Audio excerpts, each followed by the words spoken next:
Hello, everybody. Welcome back to Westeros. We are back with another Sea of Spears Sunday. It's been a while.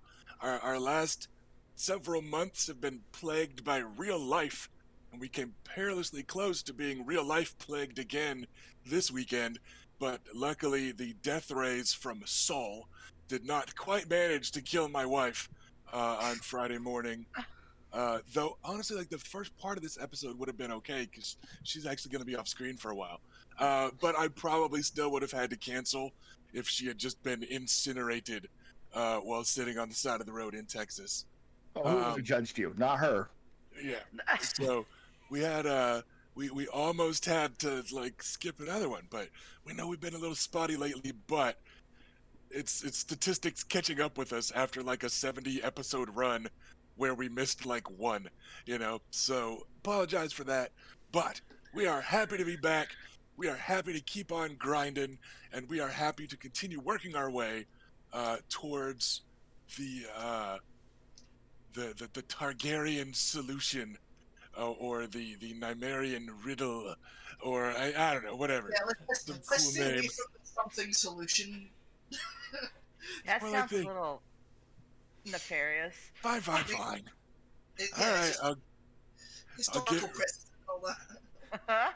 I'll also get rid of the last big twist that I had planned for this campaign, I guess, which was randomly brainstormed in our D&D game last night. We're continuing to play with the idea of secret identities, and people thought long dead. I threatened Felicia with making Grandpa Makar King Eris all along. Oh my god. You really know that Dun, was dun, weird. dun.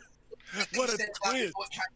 We know it can't be real if you've told us. So. Yeah. Right? Just like, oopsie, Right? you guys accidentally restored the Mad King to the throne.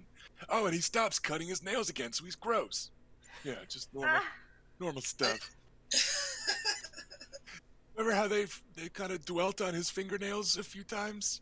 They did. It's a sign that he's gone mad, right? It's the Howard Hughes thing. Yeah, it's little pan. These like long, gnarly, crazy person nails, and so anyways, we're back. Everything's fine. Everything's good. We had a pretty big episode last time, just like we had a pretty big episode the time before, and all that. But we are picking up post some negotiations. Felicia, who did your character talk to last time? There's a couple right answers here. Robb Stark. Okay, that was the fun answer compared to the other acceptable one, which would have been Stannis. The less fun answer. Correct answer. Yeah, both of them were fine. But yeah, so we've had some high level negotiations going on, getting Stannis pretty on board with this whole maneuver, and having promised him positions of prominence, perhaps in the possible. Nope, I was gotta go to like court or council. I couldn't keep the P's going. But you kept that pretty well, getting him on board, and then you were surprised by a miniature but powerful northern fleet that included Robb Stark, the young wolf, the heir to Winterfell and all the North, who was kind of prowling around Dragonstone and Driftmark, hoping that you lot would be coming by this way, which shows that his father is paying attention to you while mustering the banners of the North and marching south, is kind of open, hopefully, to some sort of talk. So it was a good sign. And then you guys carried it pretty well with the ensuing conversating. And it sounds like there's a good amount of potential there for the North to at least not automatically join in on this war against your friend Vannon, and then by extension his supporters, and then by extension you and the rest of your supporters. So that conversation went pretty well, but it sounded like Robb Stark wanted a bit of finalizing. So when we left off last episode, our lady who would be queen was going to travel back to Dragonstone in order to have a little sit down with Robb Stark and Stannis Baratheon, while the remaining, some would say, authentic Nymerian siblings. Ouch. Oh, Imposter. uh, Oh, ouch. are going We to all be moved up a rank. yeah. So are going to be finished their kind of pilgrimage to Driftmark to speak to their uncle Montford Valyrian about the loss of their cousin. I don't have my notebook. Y'all do your thing. Okay. Do you want to kill your camera before you walk around? Yeah. Sorry. Accidentally flash your my tits notes. and get us in trouble. Harlot. Tits. Wow. That escalated quickly. Yeah. So, astute viewers may recall that there were a series of letters that were intercepted over the course of a couple months of our campaign, and some of those letters were increasingly emotional pleas from Uncle Montford, asking Luke in particular to come and visit, largely because Luke is next in line, and with the death of Monteris, Luke is now heir to Driftmark, so it was kind of emotionally important for any family to come visit, but it was especially important that he wanted Luke to be there for some of this stuff. Yeah, those letters were a series of gut punches when they were all received late. And now is your chance to kind of go try to make some amends for that, and at least speak to him and carry your condolences, etc., etc., etc. So, that is where we are officially picking up this episode. Well, I'm sad. Thank you, Rusty. You were gonna be soon anyway. Fantastic. I could. Do you want me to reread the letters? No. Do it. No. I'll take No. all your serotonin away. I'll I feast got on a you. bottle full of serotonin. Let's do this. I will. Not my last crumb, please. Yes. No. I will hydrate on your tears if I must. So, we will pick it up with Luke captaining the vessel that he himself. We still didn't ever think of a better name for it than christened, because it's such a specific ceremony. He named But it. well, right, it but we're was saying, named for the naming ceremony. like christened is weird. Like he dragoned it or something. I don't know. It's just the word would be christened in this Blessed setting, it. but Blessed by the seven. yeah. Like there's he deemed it, he declared it. It's just christened is still like the knee jerk in so many ways. I think the fans were going to say it was we named it under the 7, but I don't know what the verb would be. Right? Consecrated, perhaps? Yeah, like there's options. It's just that specifically when talking ships in real life, like christen is so much the default. But anyways, it's almost like Christianity has a sort of has dominant left hegemony. How's that left a been few popular for the marks. last few years? How did Christianity possibly influence the way we talk about maritime vessels in particular? Quite. So weird. So For a guy who famously walked on water, he should have any say over boats. true. So the ship was officially dragon egged. What was it? Nymeria's Hope? Yes. Or was it right? Yes. Nymerian Hope. Yeah, Nymerian Hope. So we cut to Nymerian Hope cutting through the waves and arriving at Driftmark, the ancestral seat of House Valyrian. This is not terribly far from Dragonstone. They're fairly close to each other. Again, distances are a little fuzzy-wuzzy in Westeros for the most part. But it is another island in the bay near Dragonstone, and there's not a lot kind of between the two, which was part of why Robb Stark was like patrolling right there.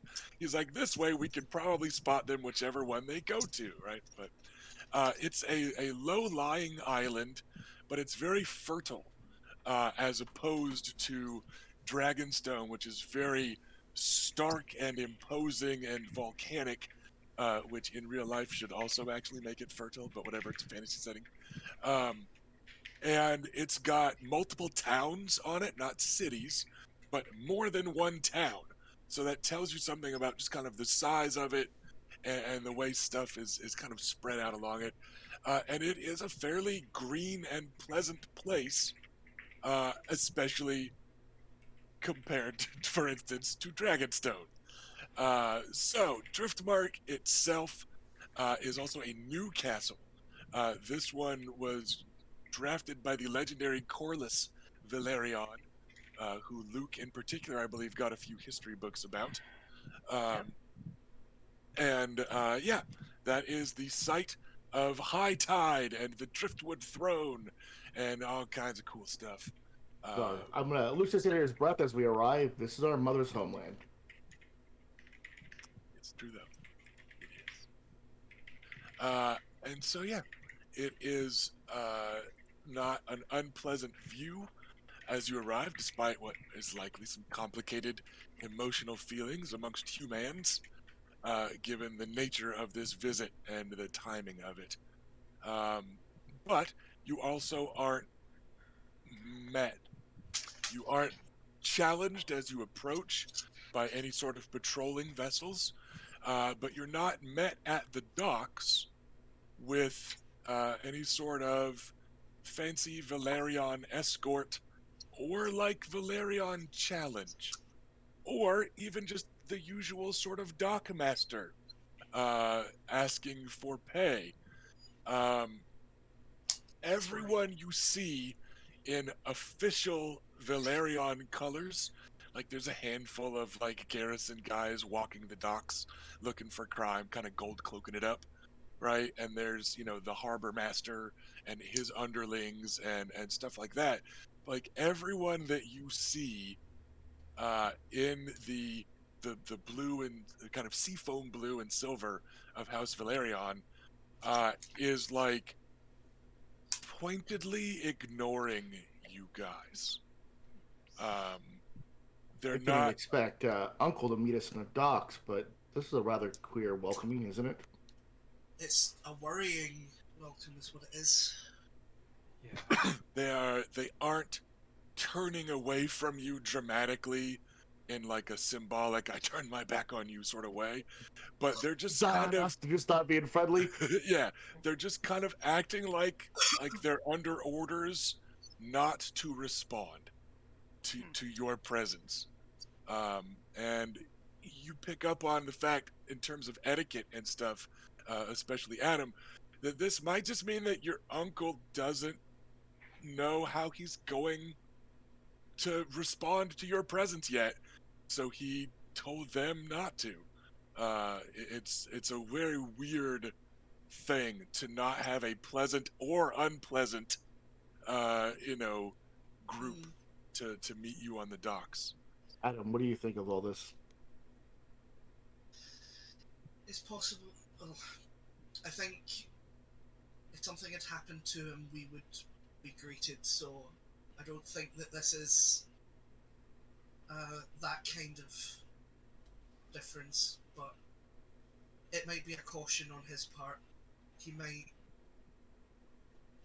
not have decided how he feels about our presence and is waiting to see us.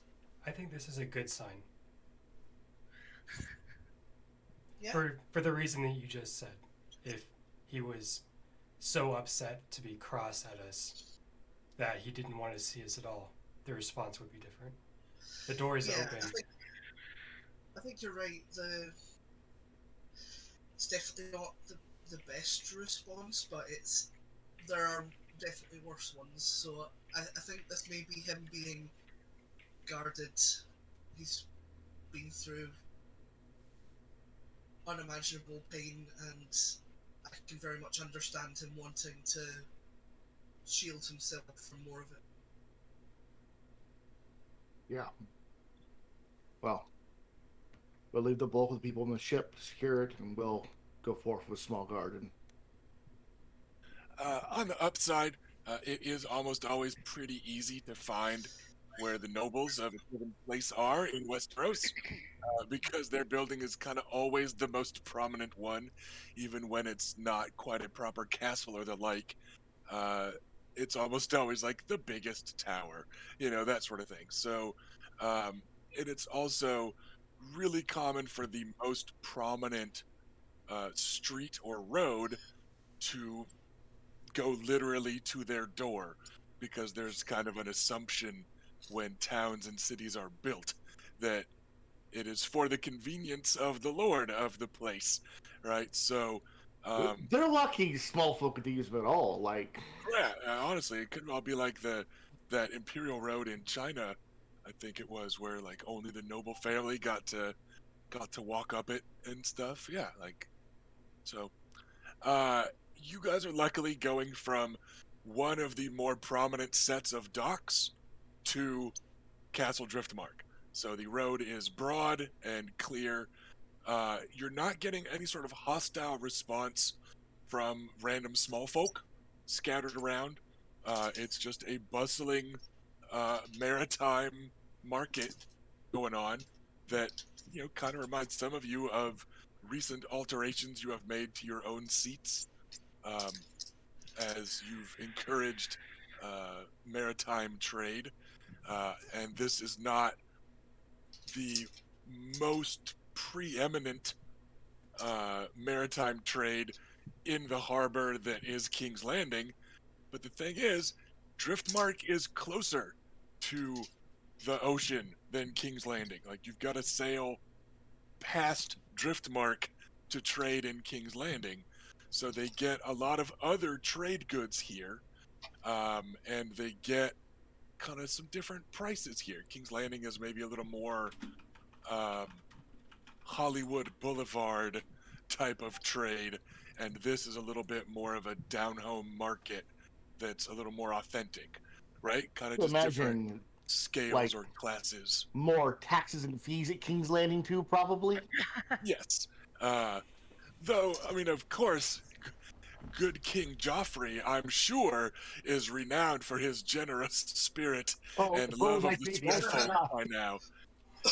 You lot just haven't been in King's Landing lately to hear the very nice things that the small folk say about him, no doubt.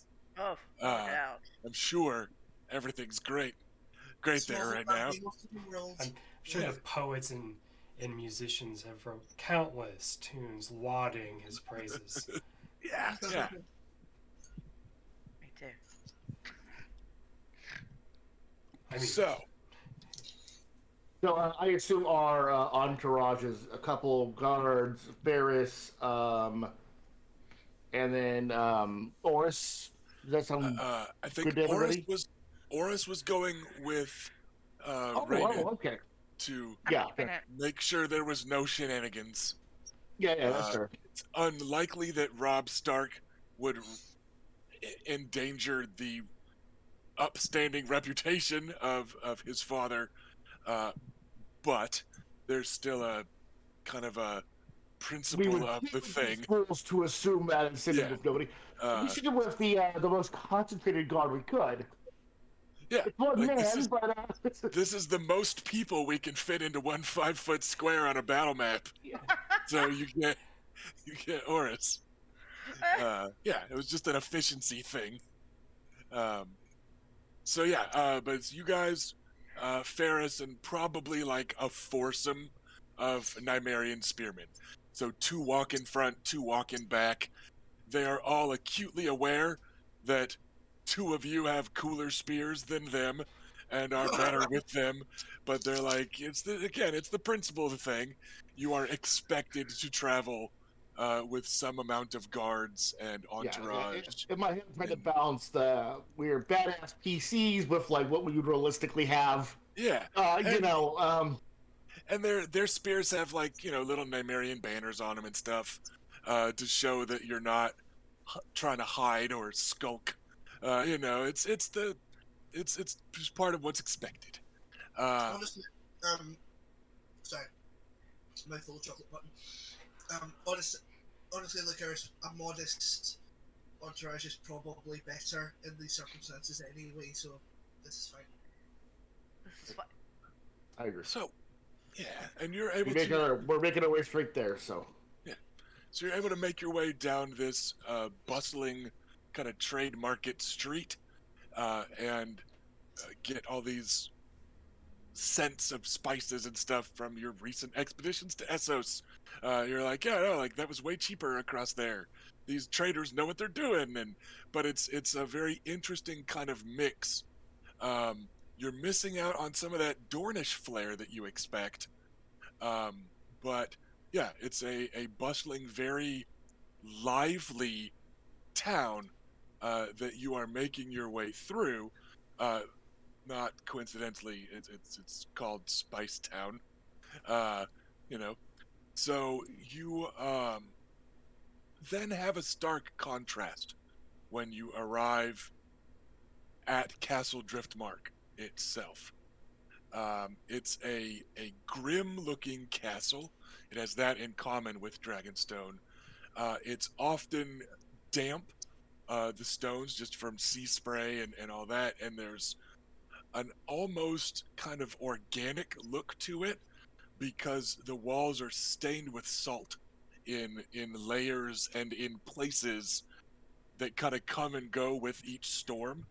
So there's it's just a unique look, that leans real hard on that nautical theme, the way a lot of the almost magical castles in Westeros do, right?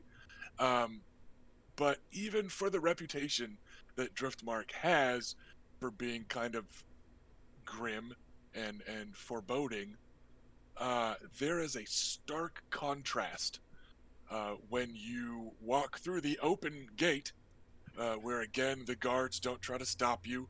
There are a couple of Valyrian pikemen standing there like there should be, and they just give you the curtest of nods to go on in.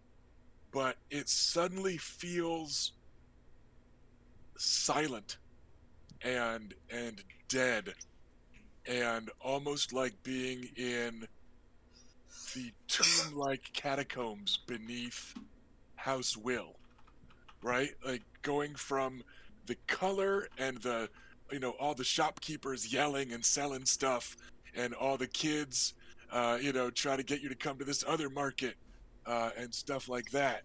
um, it's this very stark and sudden contrast to a place that hasn't got that life and joy in it. And as soon as those high castle walls are between you and the outside, like the noise of the market and the bustling docks is gone, and even the sound of the gulls is farther away than is often the case in Ash's own apartment. Right? You just feel like it's like suddenly just everything else is far away, and there's a quiet to this place that feels, you know, chapel or tomb like. And you're just left standing. I've done this to this place. Anybody gonna try and make him feel better? So I didn't actually pick up what you said. Oh, I've done this place. My fault. Oh, taking it on himself. It's not your fault. Sorry, I'm a little confused. Or... Should Robert. we make... Oh, Ash, you just froze on my screen. Yeah, it looks like Ash locked up here too. Yeah, okay, right, he's... Alright. He's back, he's back. Yeah, sorry, it got kind of choppy for a minute, and then sort of froze completely. Sorry about that. Yeah, Robert is just angstily blaming himself. Luke is blaming himself for this place being as grim and dark as it is. Yeah. Because he I mean, didn't. how is it... I mean, It's not your fault, Lucaris. I mean, it's been this way I, probably for centuries. well, I'm not complaining with the architecture, Oh, just the mood. I mean, it's also not your fault that Monteris died. It's not on you. It's my fault I wasn't there. I think you can all agree I was the paranoid one. I sat around for months with my new wife and child and completely did not even realize that we were cut off. Well, none I of should have us known that. I should have realized. had people working the other sides. I should have had communication channels. It's my fault. Well, I mean, Lucaris, for what it's worth, I had people looking out for things like that, and we didn't catch it. So if it falls to anyone, it doesn't fall uniquely upon you. Ferris clears his throat and is, standing with his maester arms and his maester robes, kind of, that humble kind of I default totally believe that maester he like stance. sort of sticks them in his sleeves. None of us Right, yeah, are the way they kinda boyfriend. This tuck is their- just our maester. Yeah, but he goes, for what it's worth, with what I've understood of Monteris's illness, the wasting sickness, as it is called, is not something a visit would have alleviated. You may have been of some emotional support to your uncle, but I assure you, no visitor or known medicinal remedy is unfortunately of any assistance. Though you may blame yourself for the mood, please do not blame yourself for becoming the heir to this place. I blame Peter Baelish for the mood. I didn't even consider that part. God damn it, Ferris. Just Did you forget that you're now the heir? It's trying not to think about it. look here, so just please be gentler with yourself. This wasn't your doing. And I'm sure that even though our uncle is hurt, I'm sure he will, once we explain what happened, I'm sure he'll understand.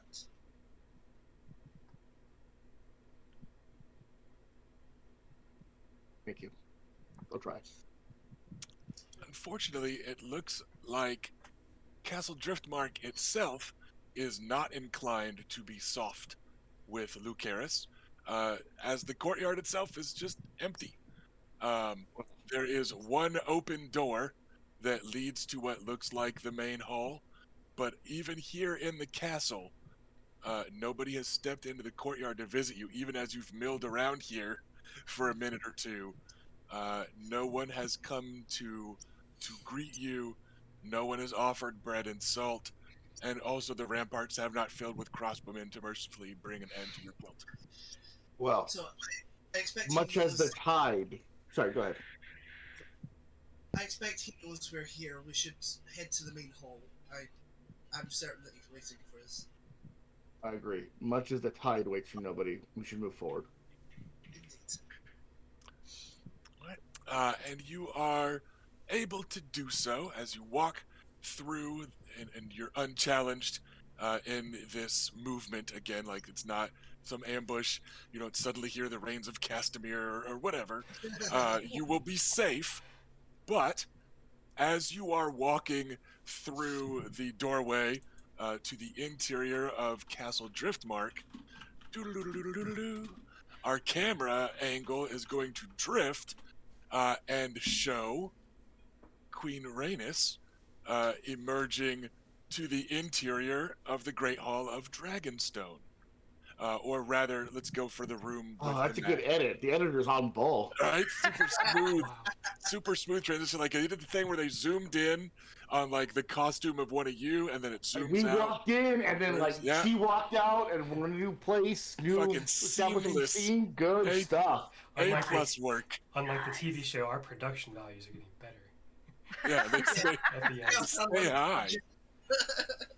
That's funny. So, yeah, but we're gonna go in Dragonstone to the Chamber of the Painted Table, which I think is arguably the most kind of iconic room there. It's my favorite room in Dragonstone. What, Yeah, write it down before you use it. and you are waited for there by Stannis, who saw the ship arriving and saw the colors that it flew. You were not challenged as you approached, with the Stark wolf overhead, accompanied by the banner of House Crap of White Sand. Crap. The Northern House that like you squired with, Ash. I just completely drew a blank. It's House Manderley of White Harbor. There we go, Manderley. Jesus. Yeah, I just completely drew a blank on Manderley. So anyways, so yeah, no challenges sent. You are kind of curtly greeted at the docks and escorted here. It's all that stiff and formal way that Stannis likes to do things. Yes. And then it is just you and Robb that enter the chamber of the painted table, as Oris and Theon Greyjoy are left eyeballing each other out in the hallway. Oh, that's gonna end well. Yeah. Like if they relax enough, they can talk about, wine and whores and stuff, and they'll be okay. But right now, they're both doing the wary bodyguard eyeballing thing, which is not going to go real well for Theon at this range. If things get ugly, They're totally different body types. Yeah.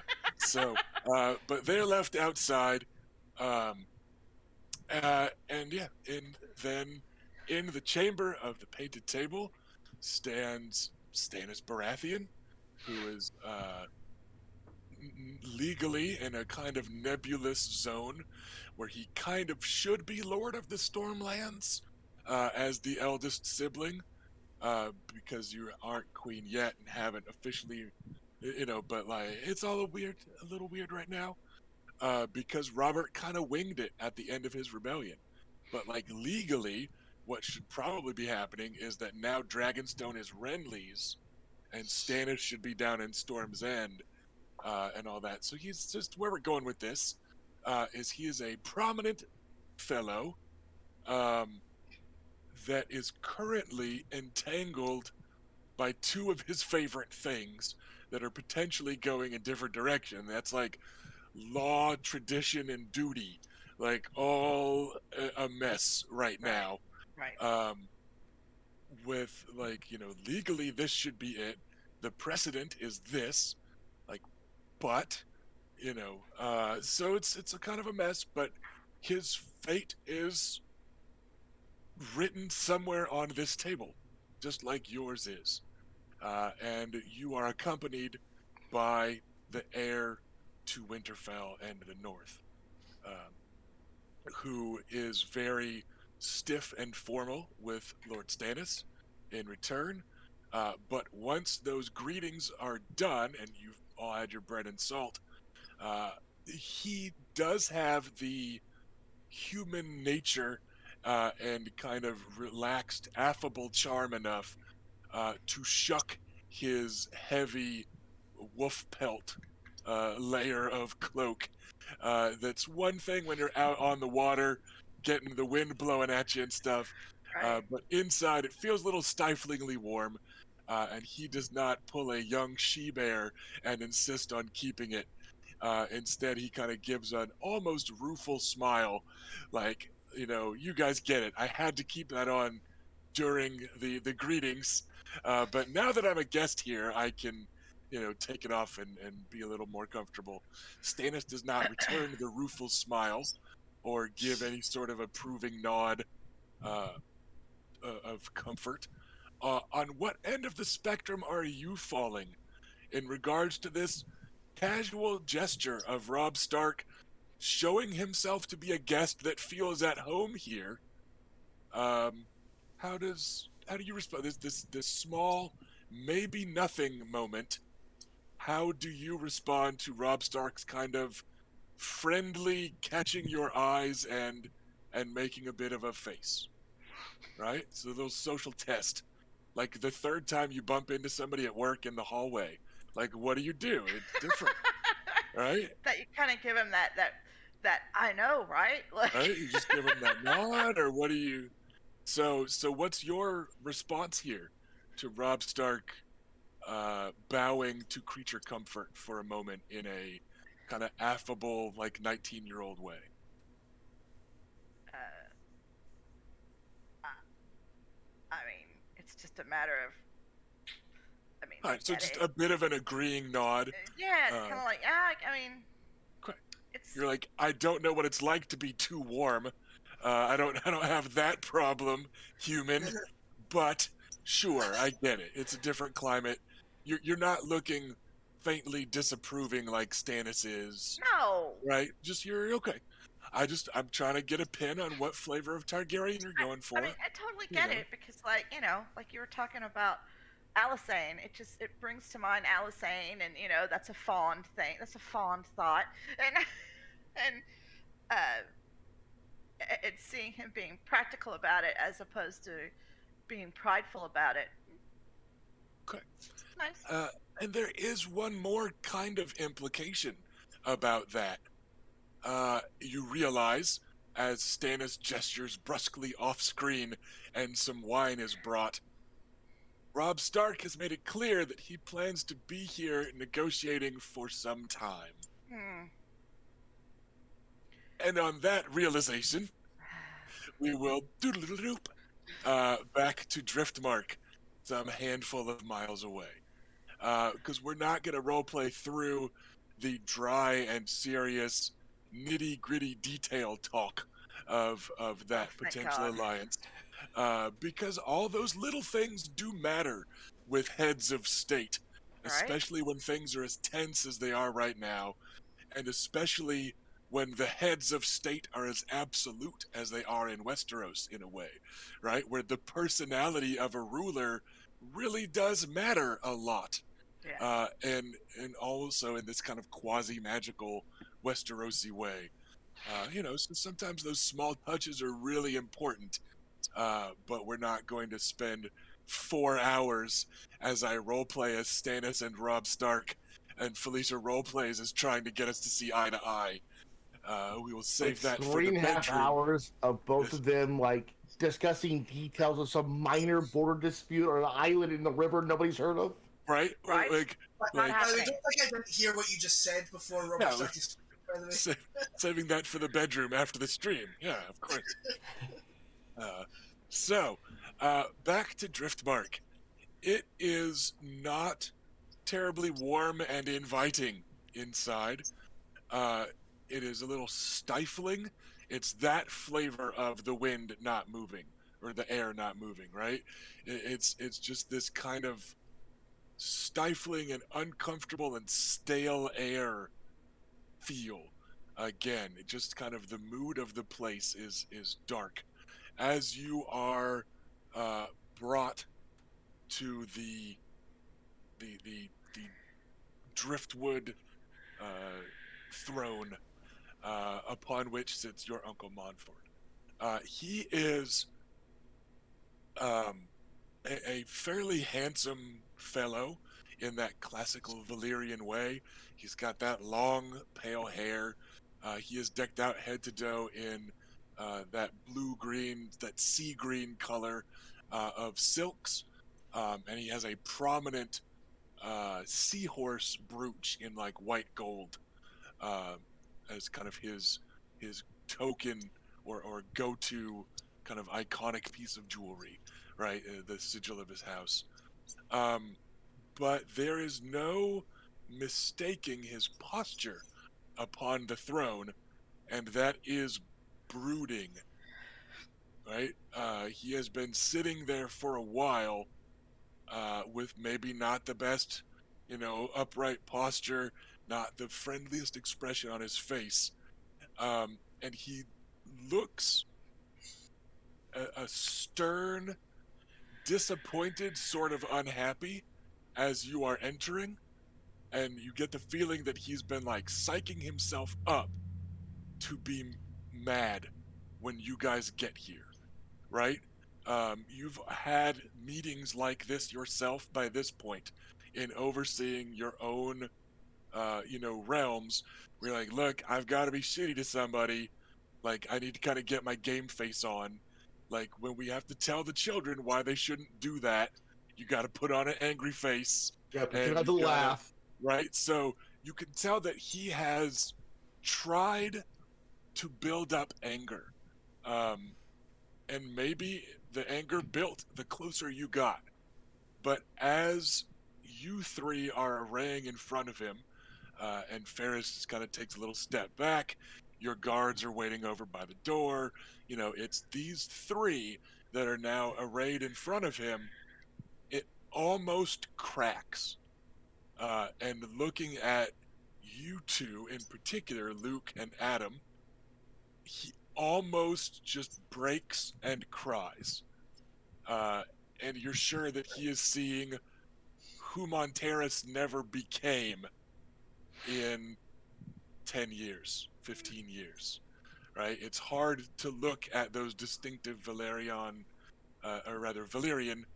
features for him and not crack. So for a moment, this facade of anger shows that gut-wrenching sorrow that is beneath, and he can't speak as you initially arrive.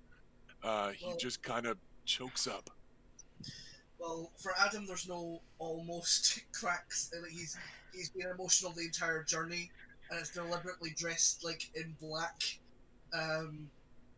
with like accents of the House Valyrian colors, like Right, as more- a sign of mourning and respect. And when he sees Uncle Monteris, he completely breaks and he's got tears in his eyes, starts to cry, and immediately, in his uneven gait, strides to the foot of the throne and just fully just kneels down in front of it, with his head down, and through tears, says, "I'm so sorry, Uncle. Please, if you would give us time to explain, please. I'm so sorry." Blood of my mother, Uncle Monteris. Hold not a grudge against my brother and sister. They are not the ones who failed you. I did. Anything from Welcome Bela? them into your home and be angry at me.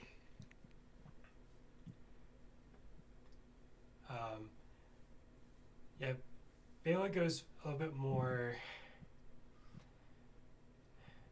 not unemotional, but an emotional duty sort of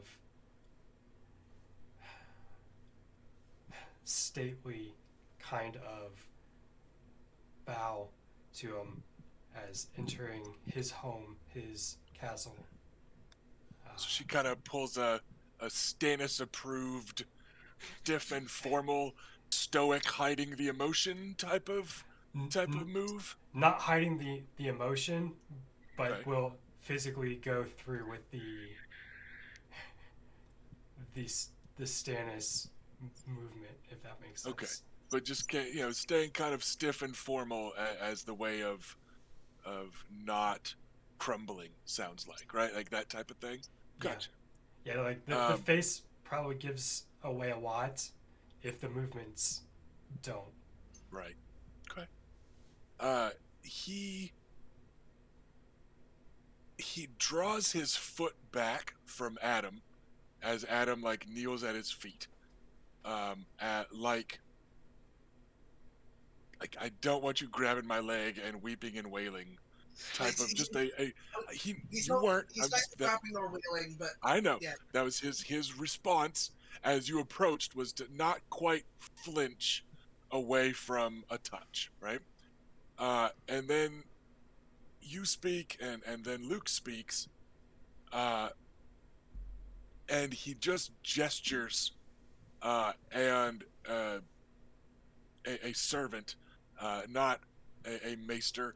House Valyrian has fallen faintly out of favor in recent years, since he wasn't master of ships and stuff, and he just has turned away a replacement maester when maesters were not able to help his son.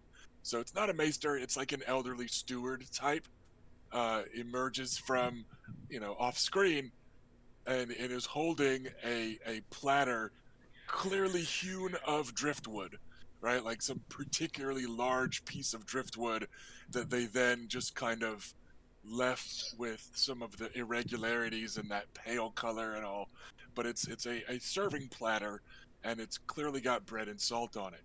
And your Uncle Monford, sitting on the throne, gestures and then tells him to stop. And his voice is kind of high and weak and choking with pain when he says, "Why now should I offer you this bread and salt that waited so many months to meet your lips?" And it sounds, word-wise, very stern and disgusted and grouchy. But you can tell there's a bit of an emotive plea to it of like, please give me a reason. Like, tell me why. Tell me why it took so long. I'll wait for Ash to get back so you can hear it. Yeah. But I have anything to say, so. Okay, good. I was tumbling over words in my head. There's no guarantee what I say is going to be good. Wow. Just. But yeah, so that's what you get, is this kind of, again, sounding angry, but you can tell that he really wants to know why. Like, he wants to know what happened. And we're... Okay, looks like Ash is back. There you go. All right. So did you hear what he said, Ash? I didn't know exactly when you lost audio. No, I got you holding the hands up, and then that Okay. that was. He started to gesture the salt and bread towards you guys, and then gestured for the steward to stop. And in a scowly face, angry voice, said, "Why now should I share this bread and salt that waited for months to meet your lips?" But you can tell that it is a genuinely pleaful, right? Like please tell me why it took this long. But he has phrased it in an angry way, because again, you feel like that's kind of also what's expected of Valyrian blood, right? Sure. I'm going to step forward. Can I ask Sorry, you, go ahead. how long has it been since we got those intercepted letters? We're going to call it weeks. Okay. We've been a little fuzzy with our travel times, but it has been like less than a month since Robert and the murders and such. So That's we're fine. just going to go weeks, right? Yeah, that's We'll perfect. keep it That's exactly. keep it vague. So go ahead, Robert. Uncle, I don't deserve your bread and salt. But I want you to know this. You're always welcome in my home, as I hope one day to be welcomed here. But I also want you to know, as a warrior, I promise you this. The men who kept us apart, those who poached your letters from the sky, those who I should have been wary of, and were not, they will pay for this. They will pay for it with their last breaths. What they robbed from us can never be replaced. I will never forgive them for it. Uncle, Still, though, this failure is mine. We'll hold it not against Adam or Bela. Uncle, we only saw your letters a few scant weeks ago. We heard them all one after the other from an agent acting against us who had intercepted them. We had no idea. We didn't know Monteris was gone. I'm so sorry. But we didn't know. Anything from Bela, or is she just doing the stony faced? No. Or No, it's true, Uncle. There was a plot and scheme against House Nymerian, intercepting all communications coming in and out for much longer than we had any way of detecting, and And unfortunately, all of your letters for some time had been collected and held from us. I know the reputation that Lucaris earned when King's Landing tempted him. But I also know that I am not some harlot for him to spin lies to. And I do not think that you two would lie on his behalf. Where then is your sister? Where is the heir to the Stoneway when you three come to grieve your cousin's loss? Uncle, how much news have you received recently? What word could ravens bring me that matters more than the death of my son? I know that the king is dead, and I have received no orders from Stannis since, so I've been left alone in my grief. So We out have of a character, tell sounds for like you you got there. the news about the Red Knight, but it does also strike you, Grandpa doesn't seem to have been keeping Montfort in the loop. Perhaps out of respect for Monteris's illness, he didn't want to draw Montfort away. But it occurs to you now, you're like, yeah, Grandpa Makar really hasn't, and even, this includes what you've heard from Varys and from the Queen of Thorns. It sounds like there's just been kind of a mutual understanding by that lot to actually go by the book and court Stannis instead of the blood relative in order to kind of leave the blood relative alone. So he may be completely out of the conspiracy is kind of the gut check. And out of character, we've not gone quite public yet, right? Only our handful of retainers know. Is that the case, or? Depending on what counts as handful of retainers. There's been no very formal well. proclamations or anything, but yes, it is still semi-secret. We should have talked. Narrator unfortunately laughed about when we're going to make an announcement. Like Adam like looks up from the floor, still kind of tearfully. Like, look, Harris, we should tell him he's family. Yes, of course. We have some information to share to you that will put things in perspective, that will not make things right. There's to be more talk of plots and schemes than eat your bread. I would have you know you have guessed right whatever stories you have to tell, and your secrets will be safe here, unless they threaten my Lord Stannis. They will not. So, sounds like he's wanting to go through the formal thing of, like, okay, I will listen to what you have to say in a stiff and formal way, and yes, you get... Dip in the salt, take a bite. Yeah, the bread is a common sort here in the Crown Lands. It's from a darker wheat, so it is sometimes called Dragonstone bread, and people say that it's dark like a black bread because it's from the ground volcanic stones of Dragonstone, and it's not, but just that's the name for it, right? So it's this kind of rough bread that's often not ground as fine, so it's got like a texture, and then the salt you have are like fat flakes of sea salt taken out of a different step of the whatever making table salt process is. In a very Westerosi way, it's, they're just rumors swirl that the salt at Driftmark is just chipped from the walls of the castle when some is needed, type of thing, right? So it's really unique bread and salt, but it is officially bread and salt. Yeah, Adam will certainly let that be brought to him, but he's not getting up from the floor unless Montfort tells him to. But he's being penitent. But if someone comes over, he will reach for it. Yeah. So you lot get your bread and salt.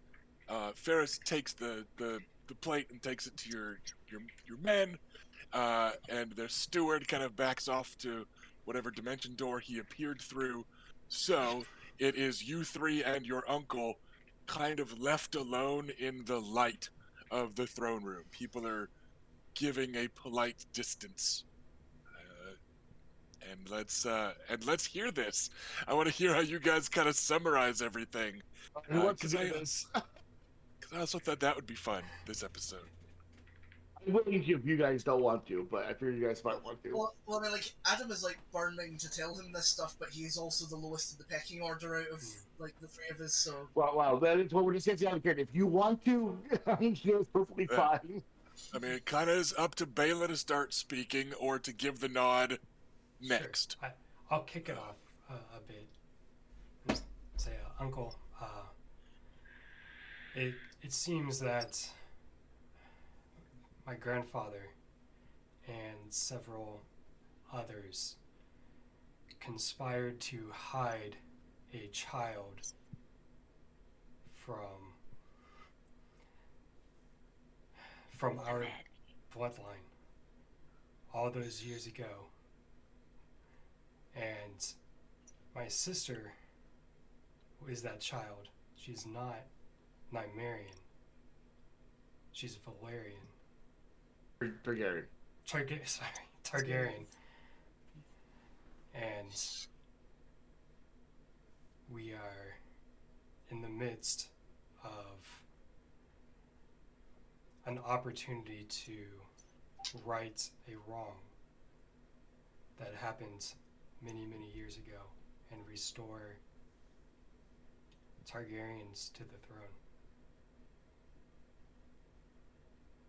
He looks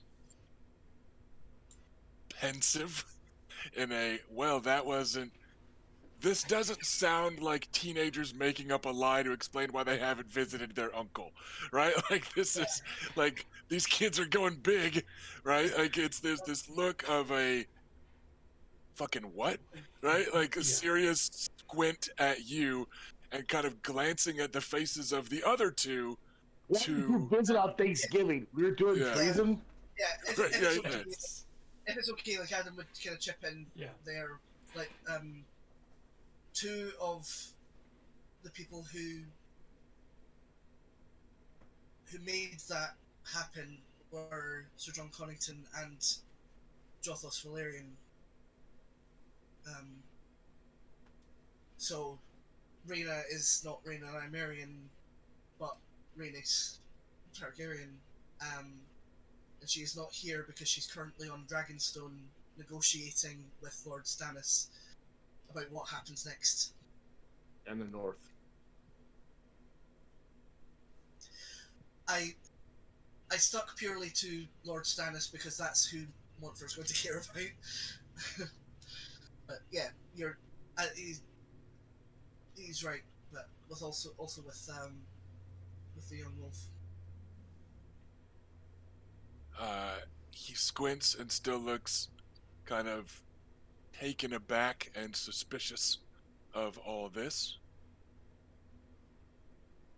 I'm sure if you wanted to send a raven to Dragonstone to confirm this, they would do so, or at least confirm that she is there. Very good. As a quick note, would Adam like to spend a destiny point and happen to have one of the journals on him that he was rereading today? Oh yeah, like, and if so, you can pick one, Sure. or you may have chosen to bring the first, or or the last, or if you want to pick one in particular, you can. If not, it could just be kind of a generic one. Yeah, sure. Like I meant to ask for like what you'd written for all of them, so that just for posterity. So I should have done that. But yeah, I guess like if there's like one of the ones from Jothos specifically. Yeah, they're all. Well, they all are. Yeah, they're all from they just sort of Jothos. mention- Let's see, like 281 would be a good one where he talks about hiding the babe in Dorne. Yeah, And okay. like specifically names himself sarcastically as, I'm the Red Coffer, heir to Driftmark, and sign of House Valyrian. and somebody else has to sail and take care of a treasure for me, right? Like that one wouldn't be bad. It's also Yeah, got a note from Connington, so 281 might be let's because Adam will have been like rereading them like the whole time yeah, anyway. that's what I figured. Yeah. So all right, Let's, so sure, let's knock off a destiny point to have that small detail, to have it handy, and yeah, let's. so I guess like he'll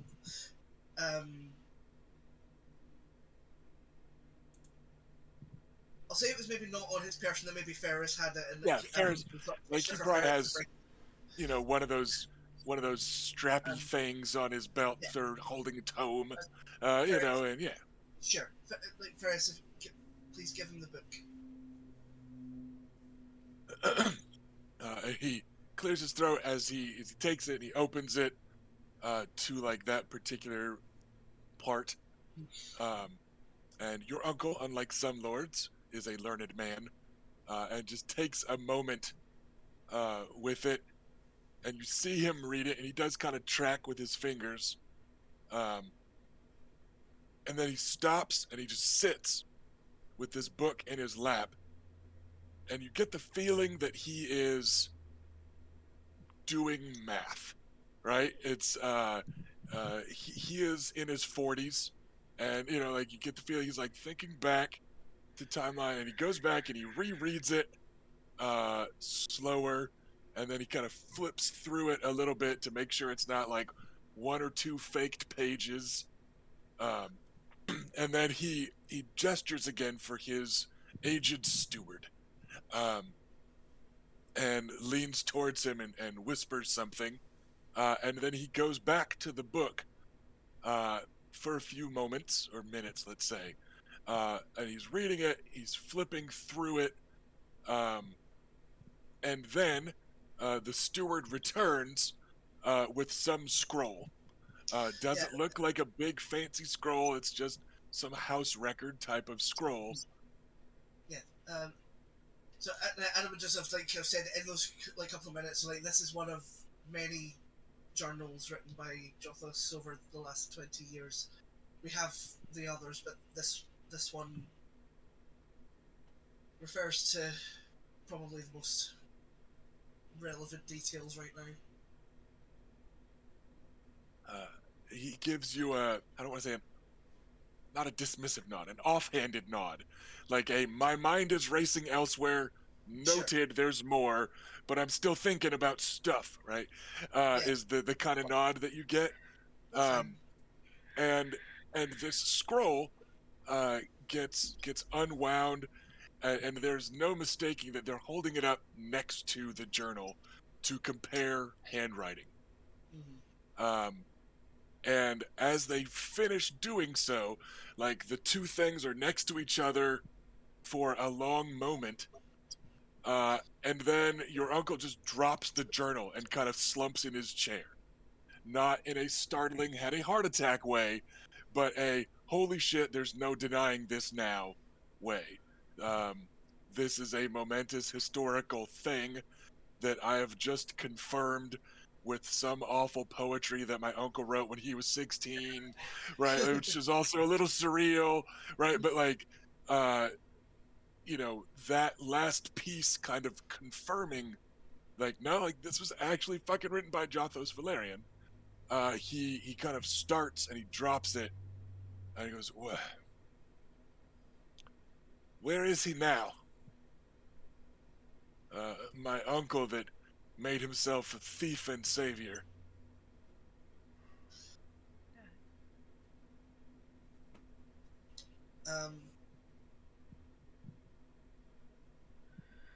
Hold on, out of character, I need to check like what specifically became of him again.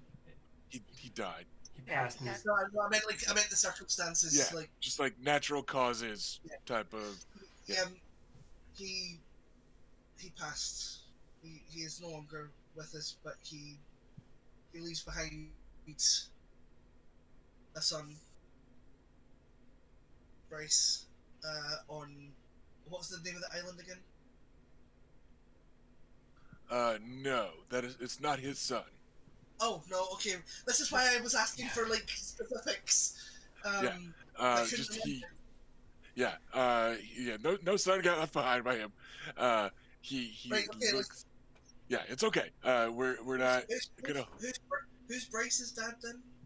Bryce's dad was the Ironborn raider that fought with them in the Stepstones, and Oh, his okay. mother was Valyrian blooded, the family of Yeah, a notorious line of sure. pirates. So yeah, Okay. that's why he's all Valyrian Yeah, looking. Yeah, it's but yeah, okay. It's okay. sure. It's When I was asking what became of him, like that was information that I yeah. thought would come up. Um, So, right, okay. yeah. So yeah, Do we know where he's buried? Jothos just passed away uh of natural causes, old age, whatever they would have called it at the time. Like No Sea Spray particular Village or whatever Yeah, we it was called it. no particularly colorful Westerosi disease, right? Nothing suspicious. And he is buried outside, or rather behind, the Sprayside village house, Okay. where Oris asked them to also bury Okay. Woolly Will, because Right. they had already buried Jothos there, and Oris is like, it's a pretty spot, that's a good Yeah. enough spot. Burying him next to the red coffer is, like it Oris didn't realize how kind of poetic and symbolic it was. It was Yeah. just, it's a pretty spot. Yeah. But yeah, That's he right. is. So, It's so wait. Sprayside. Yeah, Sprayside So, Village was the name of it. so winding back then, since I Yes. didn't have all the information, he died some time ago and is buried behind a house in Sprayside Village in the lands of House Jourdain.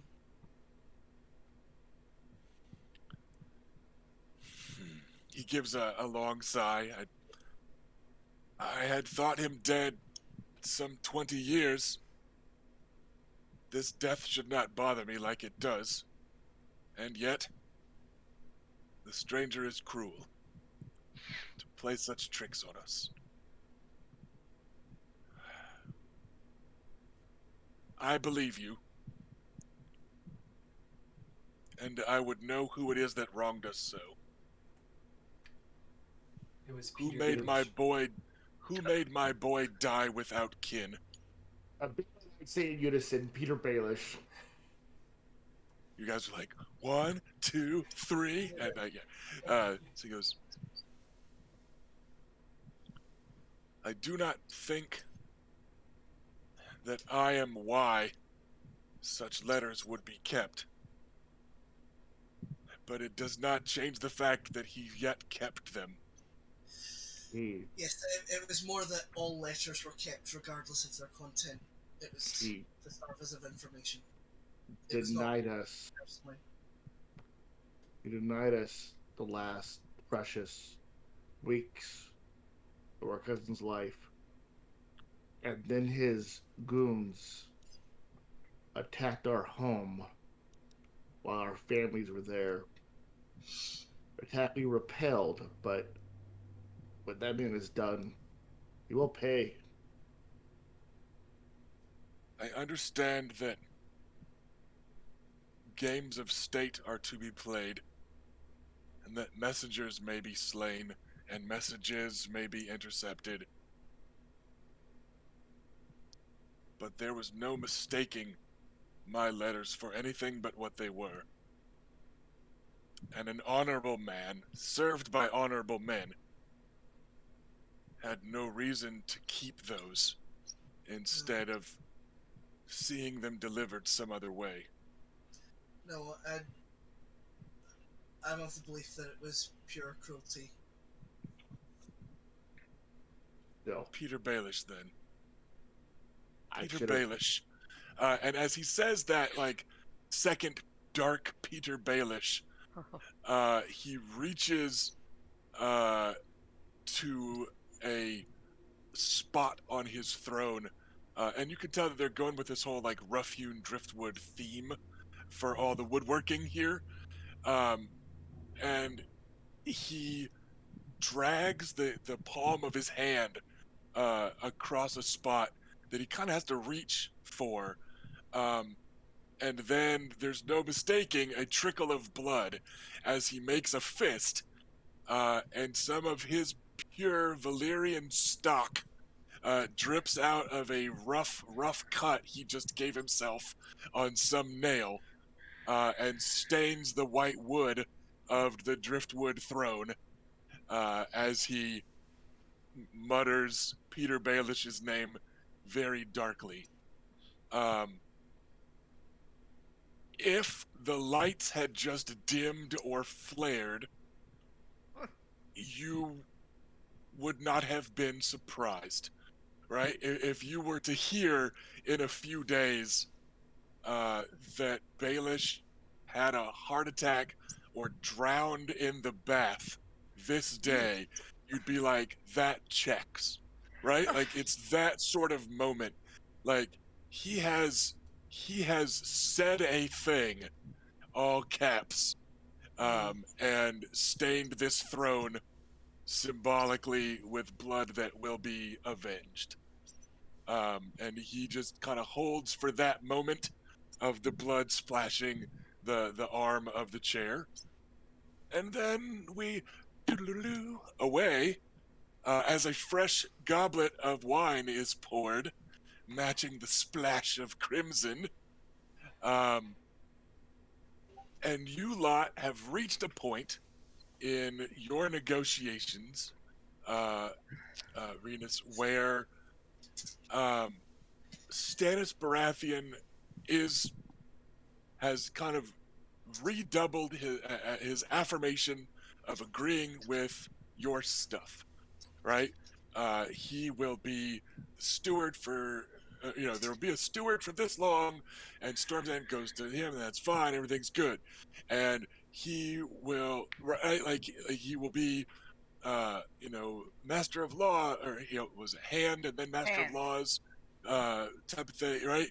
And it's like talking to someone else about it just gets him to like immediately quadruple down, right? Like, it's almost brilliant to renegotiate with Stannis because the things that he had already kind of agreed to are now etched in stone, right? Because Stannis is telling them to someone else, and now they are, tablets that are unchanging, right?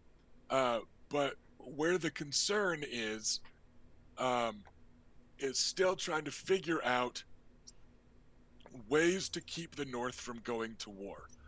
And the longer you lot have been talking, the more you've made it clear that Robb really doesn't want to go to war in the Riverlands. And he has kind of taken your lot's side, and is now kind of speaking on behalf of Ned Stark in almost a devil's advocate way. And you realize that in the last couple kind of exchanges, what he has said is, and what if my father says this? Right? Like, he is now, like, over time, you guys have gotten to the point where what this has turned into is you and Stannis helping Robb be equipped to convince Ned Stark. Right? Like, that's kind of what it's morphed into.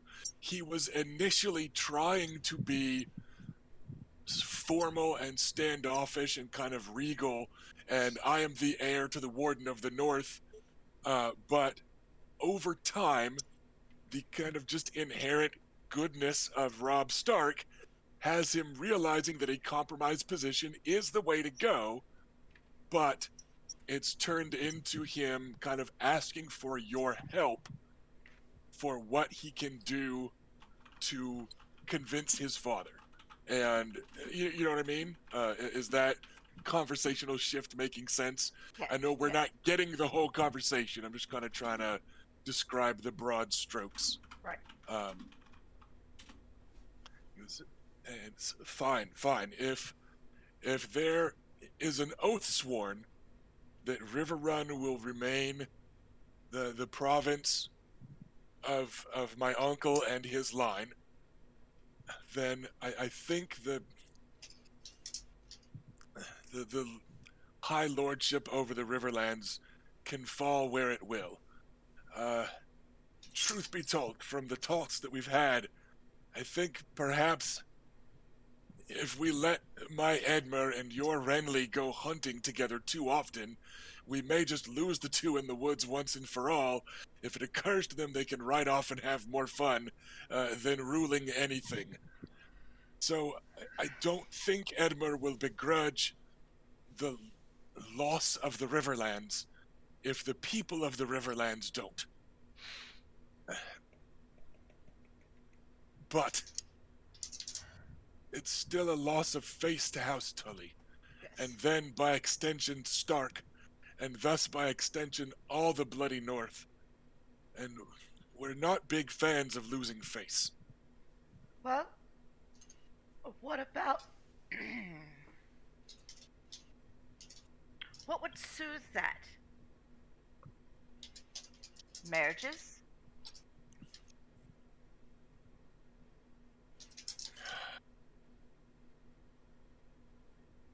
Assurances of betrothal talks, I think. Sansa would not take it well, and Arya may run off into the woods with Renly and Edmer if I were to swear those two away to anyone, sight unseen. Oh, I'm not Uh, making decisions today on that, but I do believe that it could be a way to bind to help save face, to unite Targaryen with North, and to share that signs of good faith and the intent for long-lasting peace. Yes. Aye? Yes. Because after all the fighting is done, we still have Westeros. And I don't want it to be a war that stretches on decades. He looks a little Starkish for a moment as this like a cloud flies over the sun just right. And the camera kind of pans away to him standing on the northern side of the table with a huge fucking army of little wolf heads, right? And he just says, the war wouldn't. But I agree, Westeros is better served without. And the Riverlands alone are better served without. Indeed. The Nymerians. I would not presume to make any plans regarding what will become the princes and princesses of Westeros proper. But I understand that those who were raised as your siblings have also been blessed by the Seven recently. Some news does reach us in the north. Are any of them girls?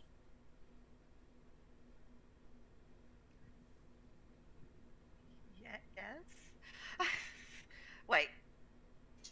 Did Bayla have a girl? I can't remember. Okay. Yeah, Willa. Yeah. Willa. My daughter has a cousin. Bayla has young Willa, baby. I have a brother, Rickon. He is the least of the Starks, but he is still a Stark.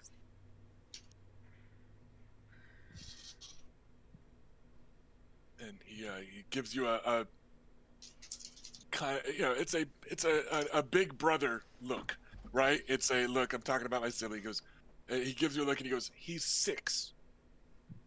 I did not mind riding away. What? He said he is 6. I did not mind riding away. A bit of a whirlwind of chaos, that one. The wolf blood is wild at that age.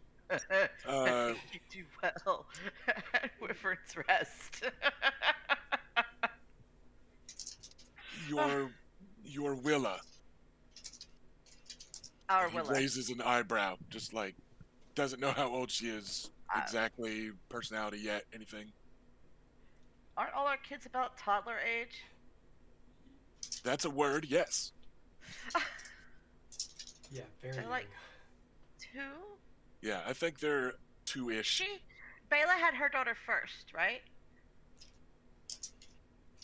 Yeah. So let's give her 3. Yes. Yeah. Okay, 2 and a No, I half, think 3 years old. Like I think they're all about a year apart, but mine's the youngest. Right. Let me see. Maybe a year and a half, like at most. Yeah. Holy Bela's. shit, you guys. I don't remember my own kids' names, except one of them is my... Wow, what a bad mom! Nice. Classy.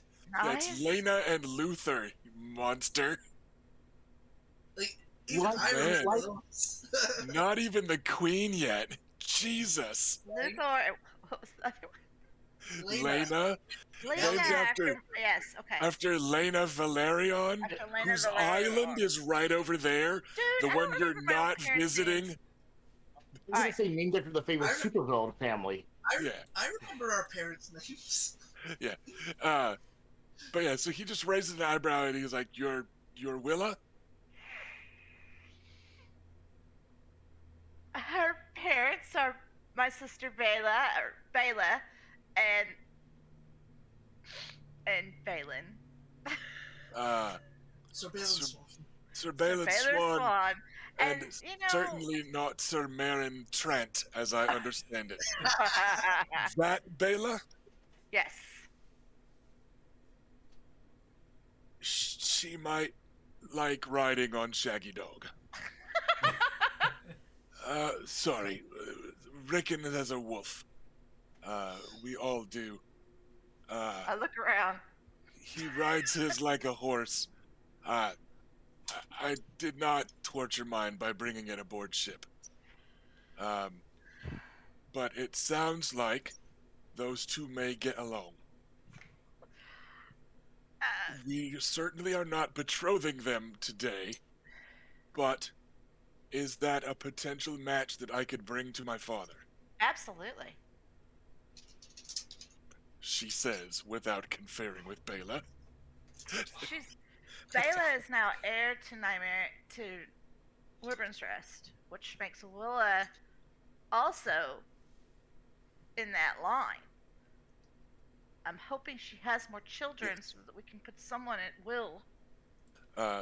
Right now, Willa is heir to the heir of Wyvern's Rest. Right.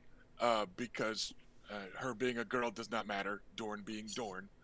So, the least of the Starks, who is way down in line, but way down in line for Winterfell, is maybe not actually a terrible match for the next of the Nymerians, who are not quite the Martells, Right. but are not quite the Martells, right? It's like it kind of balances out, But third while in line.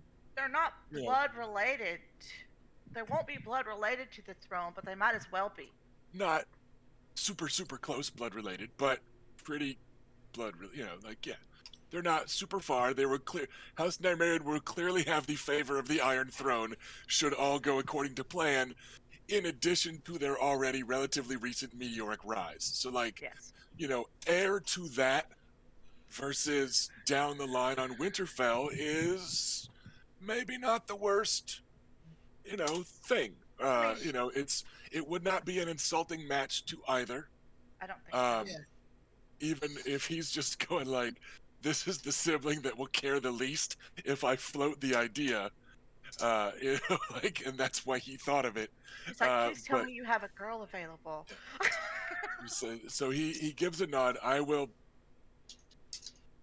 mention Willa to my mother, and we will see if that might help. Can we speak of your mother and the veil?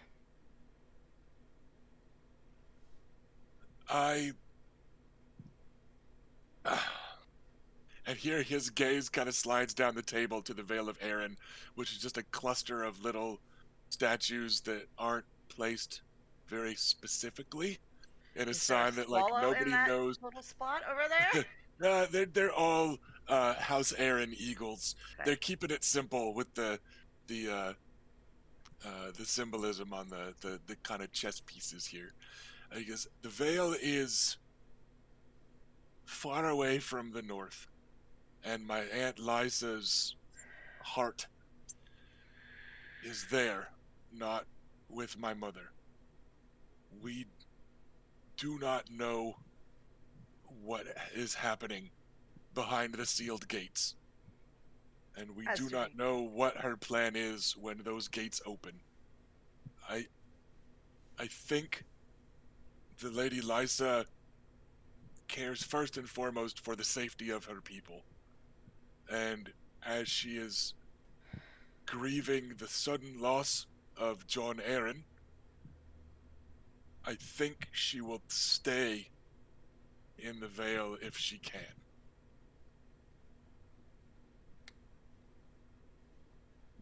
If she will be safe there, he says, pointedly raising an eyebrow. I have no interest in removing the Aarons from the Vale. But you do have some other interest in the Vale. You've been Last staring. we know, that is where Littlefinger has holed up. Actually, in the Eyrie. What has Baelish to do with this? Baelish is who paid for the cutthroats and brigands and hedge knights who attacked Wyvern's Rest in the night at my grandfather's name day celebration. Baelish is the one who shot down or had our ravens shot down and cut us off from news of the world. And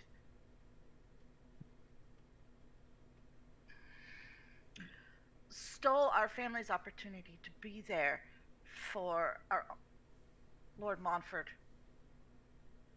when his son passed, finally, after fighting so long for life. I Baelish. had not forgotten the loss at Driftmark. My condolences again. And he gives you a nod, and then Lord Stannis, who gives a brusque nod in return. Because this was not news that had reached us in the north. I hope Somehow Lord managed- Maekar is well.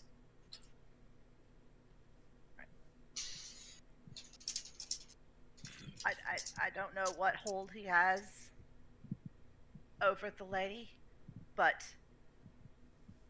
he's there. I would imagine his hold over my Aunt Liza is much the same as the hold he had on the Iron Throne for so long. Baelish is a wizard with money, and that is important in the South. He accidentally kind of, not slurs, but, accidentally insults the South while also kind of pretending as though that's not important in the North in a very, Right. But I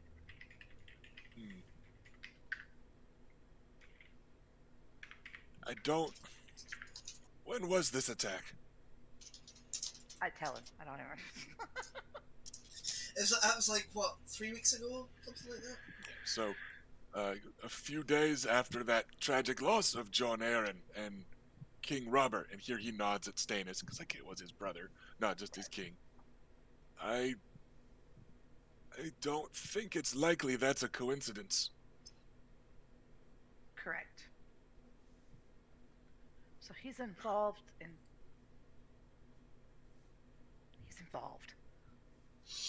What His little proof? finger. His little fingers are in all the pies. What proof have you that Baelish was behind this attack? Word of a co-conspirator, one that he had paid to be part of the attack. I don't suppose he's in the hold of your ships? That we could pick him up on Driftmark? No, he's actually probably getting to Winterfell about now as we sent him to the wall. He's moving in that direction, but Yeah. he's definitely not at Winterfell in 3 weeks. We sent he's him to the moving that wall way. with Sir I don't remember his name. Raymond? No. The very dour crow.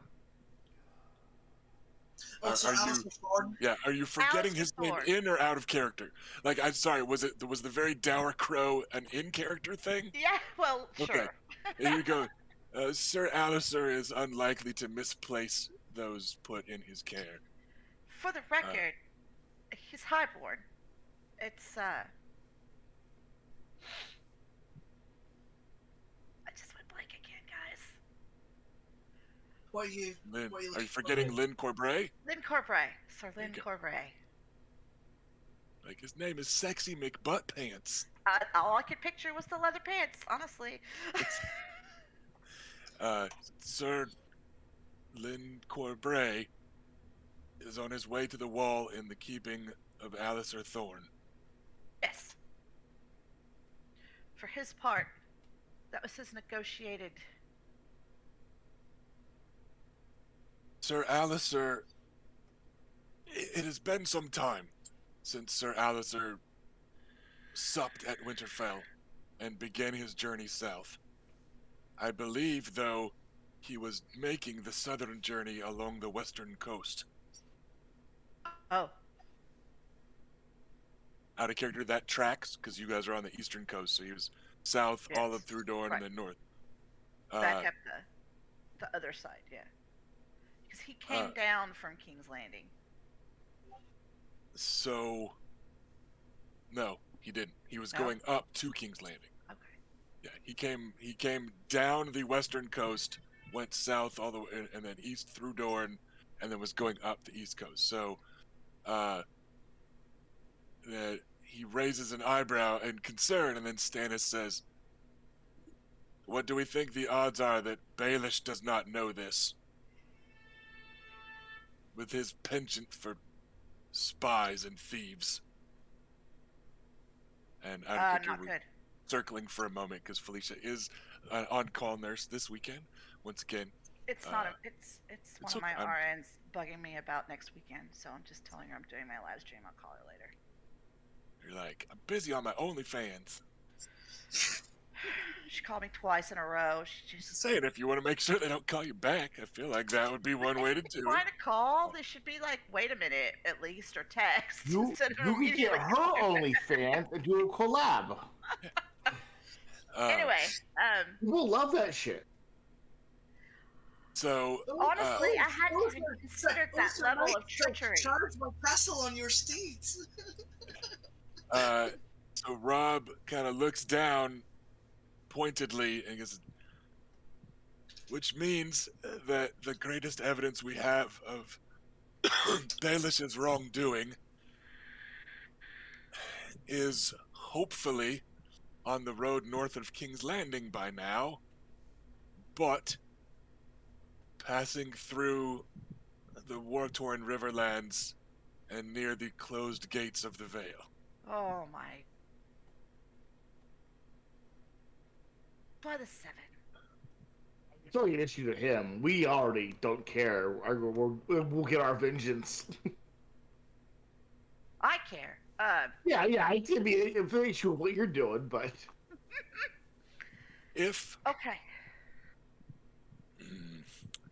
my lady, if you can send word to your forces in the Riverlands and let them know that such a force is not a provocation, I can speak to my father and perhaps take some horsemen to escort Sir Alistair safely through the troubled region. As the Night's Watch is sworn not to interfere in the wars,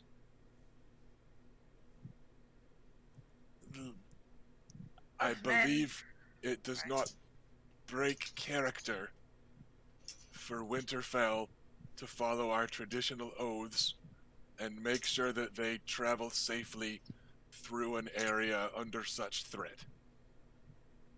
So, And as the North has not yet entered the conflict in the Riverlands, we could be a neutral party there, escorting another neutral party. if I give my word that I will lead that party myself, will this Vannon of yours take advantage of a small and fast-moving force?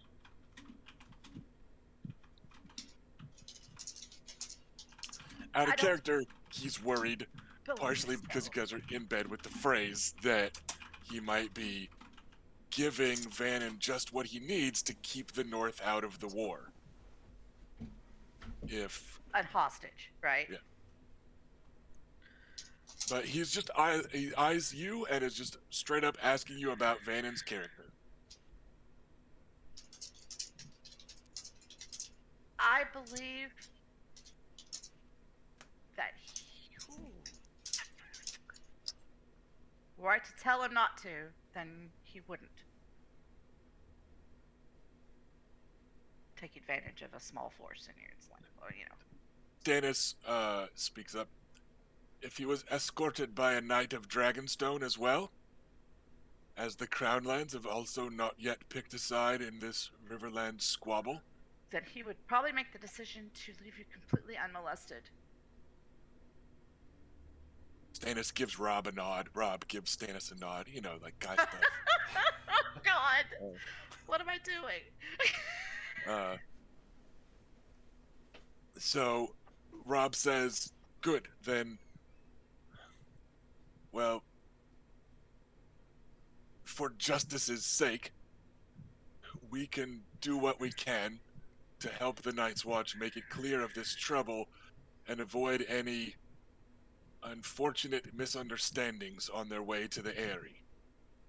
But that still leaves us the larger problem. Even if my father's able to talk to Lynn Corbray and confirm some of this, we don't know that Baelish was involved in the death of the king and Jon Arryn and all the rest of this, but it's something my father will want to know. And I don't know. I don't know what part his influence played in any of that.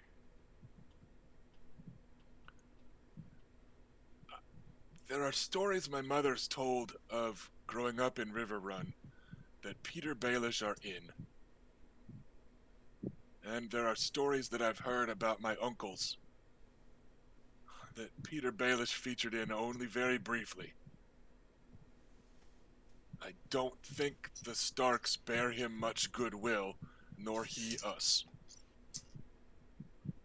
Lynn Corbray will be traveling through the north for quite some time. And I think my father may take advantage of that as an opportunity to speak to him on these matters. But there is still the loss of face that comes with the loss of lordship over the Riverlands. And you're still just kind of stuck on this, because even if it does come with apologetic pairings later, or whatnot, it is an insult. Felicia, Yes. what has Rhaenys got for, like, a history skill? Like, I don't... It's been a while since I made a character in this game, but like a scholastics, a history, some sort of I have knowledge a knowledge 3 with an education 1 bonus die. that will work. I also have status breeding, which can frequently be used for this sort of thing. Sure. Which is more dice, which is 8 dice total. Roll knowledge.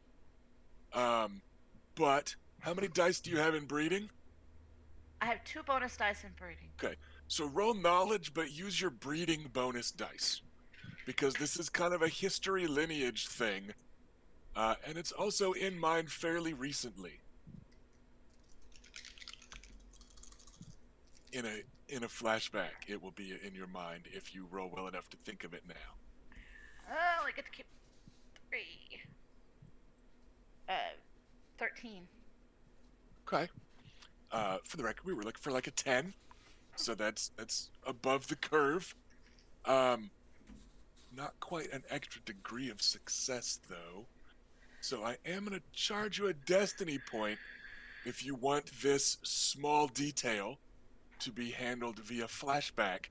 And it tickles me that this is a small detail at this stage in the campaign. But Okay. I will pay it. I have paid it and marked it off. Oh, I was going to add Erica? that I had taken the Iron Throne some time ago, and you can use that destiny point for this moment. Oh, thanks. Do you wanna? Okay, so you give one a right. She'll break Thank even. you. Okay. So you guys did have some of the stuff from the Dragon's Hoard on your own ship, not the barrels and barrels of coin weighing you down and making your travels Like special slower, bits of but things. some of the stuff that you guys, and especially, Ferris, were joyously taking stock of.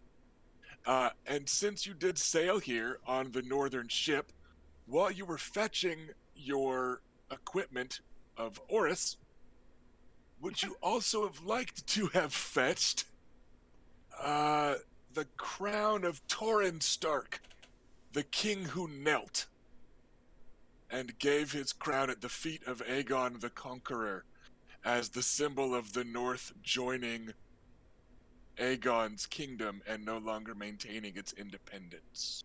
Wow.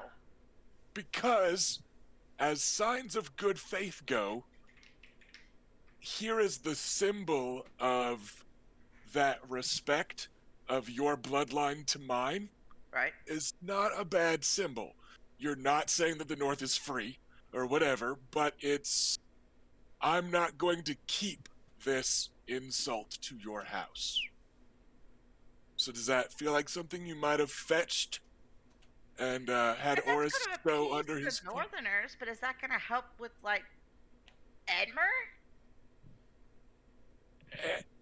You don't have the impression that Edmer is the one that's going to need convincing. It's going to be Ned. Okay. Well, say. So it's just because he keeps falling back on this loss of face. Right, loss of face, But- loss of face. The Stark line and the House of Stark is an old one, with a long history, all the way back to Aegon the Conqueror and beyond. She'll, like, reach over to her. I'm assuming she has like a satchel that she was carrying and set aside. Or you could have pulled a Skyrim and made Oris carry your extra stuff. Like that's what they're for. I'm sworn to carry your burden. And but I'll open it up and I'll pull it out, and it's like wrapped in a silk or something that was part of the hoard, and just unwrap it, and hold it on the silks, and It's a spiky black iron crown that the spiky parts are almost made to look like wolf fangs. So it's a very kind of militant, snarly, stark type of crown. It is not a comfortable looking thing that was the crown of the North for supposedly millennia. well, why would it be comfortable? It's the North. And there's no mistaking it either. So when you clunk it down, Stannis actually lets out a humph chuckle. Like, right? It's almost kind of a pleased noise. And Robb kind of sits and he stares at it for a moment. He goes, "Is that from the king who knelt?" The crown of the last king of the North? Possibly the first. It's very, very old. But yes. It is the crown of the king who knelt. Probably a thorn in the side of the Northerners. To think of it in the hands of Well, Targaryens.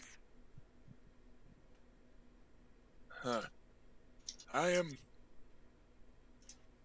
less learned in these things than Sansa, who always took pleasure in her books the way the rest of us didn't. But as I recall, and here he kind of glances towards Stannis, because he's grown up on stories of Stannis being a learned man, which might just be in comparison to Robert and Renly, but still, like, when your dad's talking about his best friend and his brothers, like, Stannis looms pretty large in Rob's childhood stories, because I think Porin's daughter married into the Arryn line because Queen Rhaenys Targaryen wanted peace. And I know that he knelt and handed that to your great-grand whatever in the Riverlands, near the Trident. Near the Trident. I think my dad might like this sort of thing.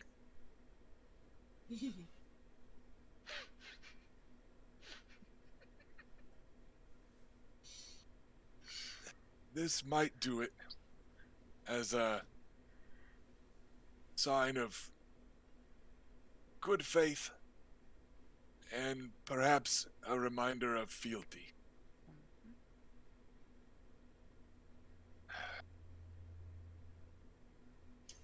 If it Then won't, take I it. don't know what will.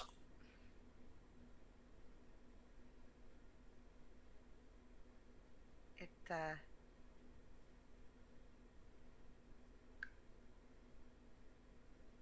Then take it up, Robb Stark. He starts to reach for it, and then his hand stops an inch or two away, and he lets out a whistle, and Theon Greyjoy, his kind of man-at-arms, trots in and gawks and carries it instead. And Rob's just like, I think I'll let my father be the first Stark to touch it in all this time. Don't worry. I don't think he'll try it on. Haha, it's a King of the North joke. Because rebellions are just all the rage these days. Right? But he's able to joke about it probably not happening. All right, Felicia is offline. I just heard a "what just happened" from the other side of the house. Oh no.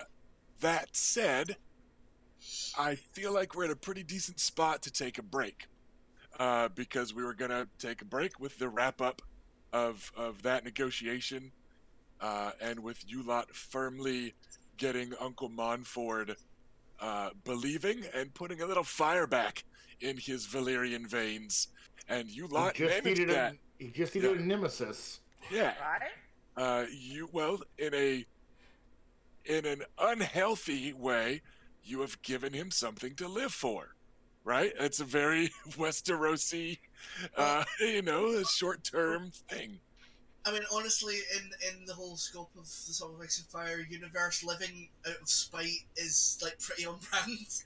Right? Like, it's a good way to pull somebody out of grieving, is to tell them who's responsible in some way for Give their them a pain. target. Yeah. So, with that, let's go ahead and hit our break, and we will be back in about 10 minutes, everybody, and we will see where things go next. Bye.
and we are back.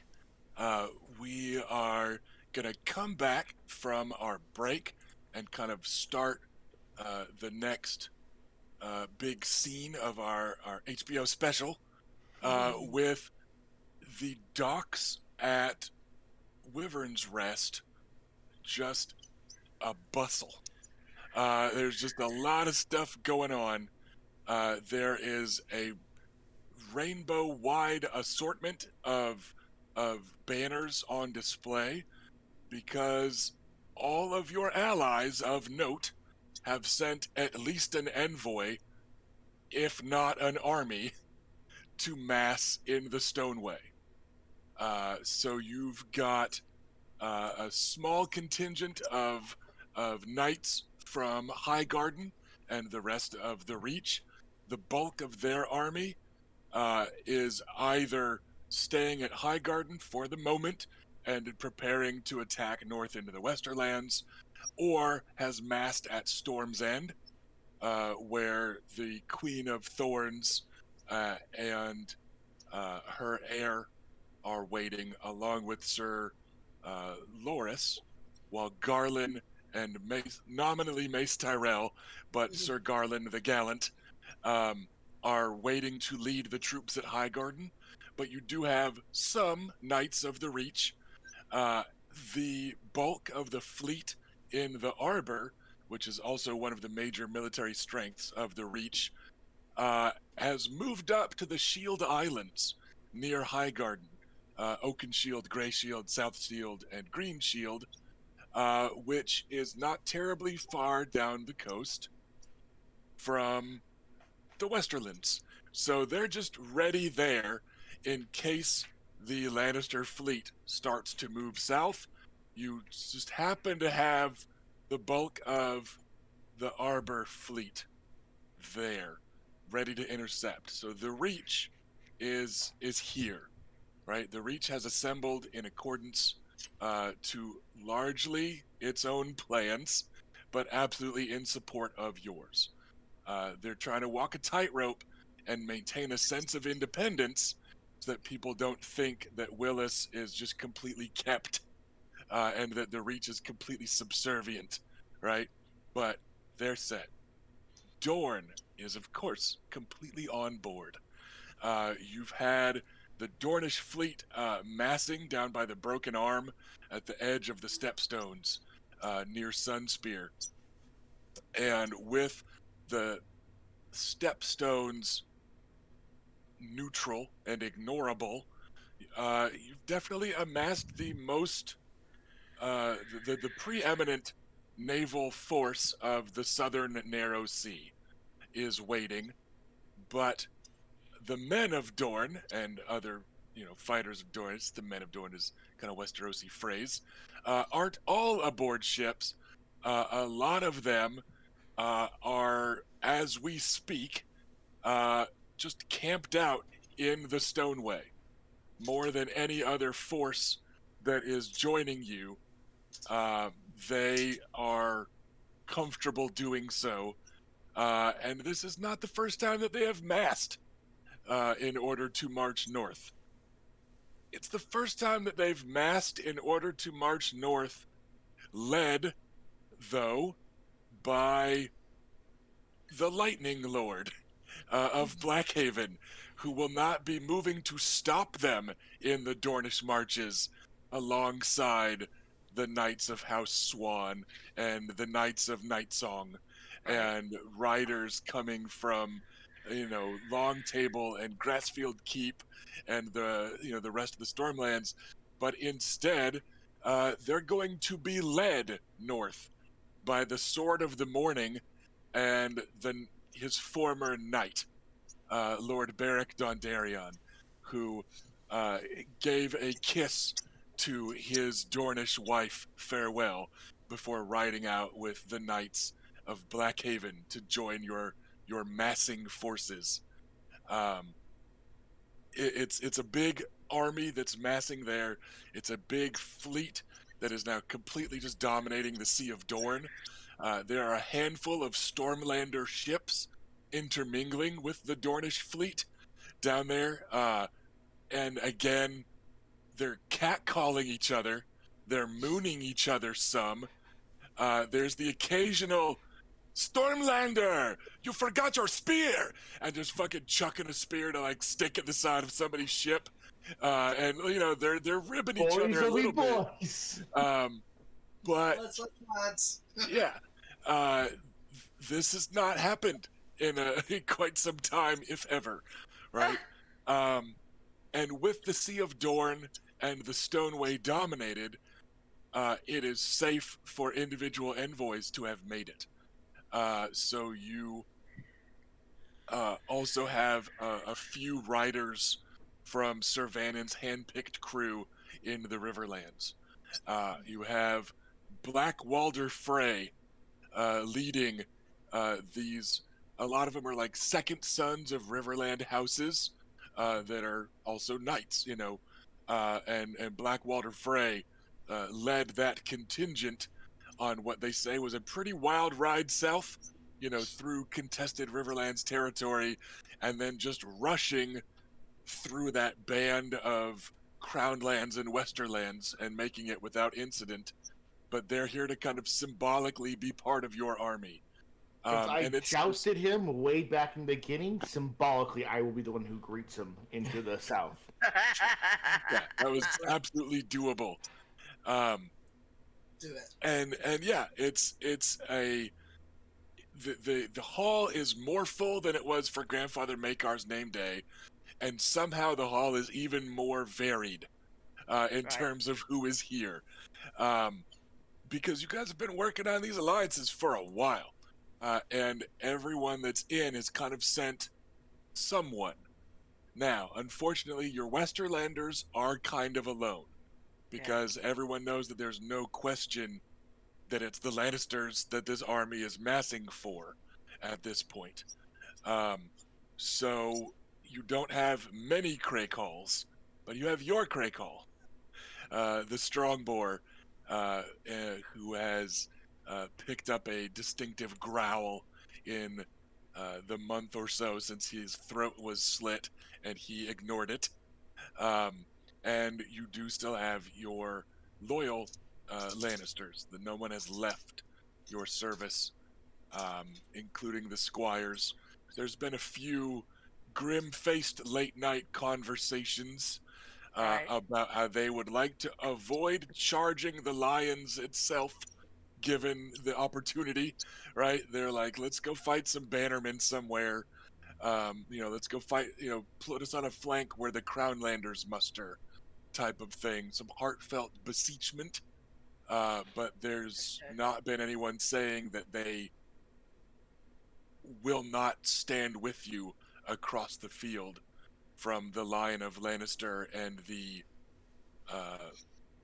stag that Joffrey is still using and calling himself Baratheon, right? But you've got a handful of raucous Stormlanders. Most of them have been massing at Storm's End instead, along with some of the Reach. But again, Balin Swan brought some of his buddies down here.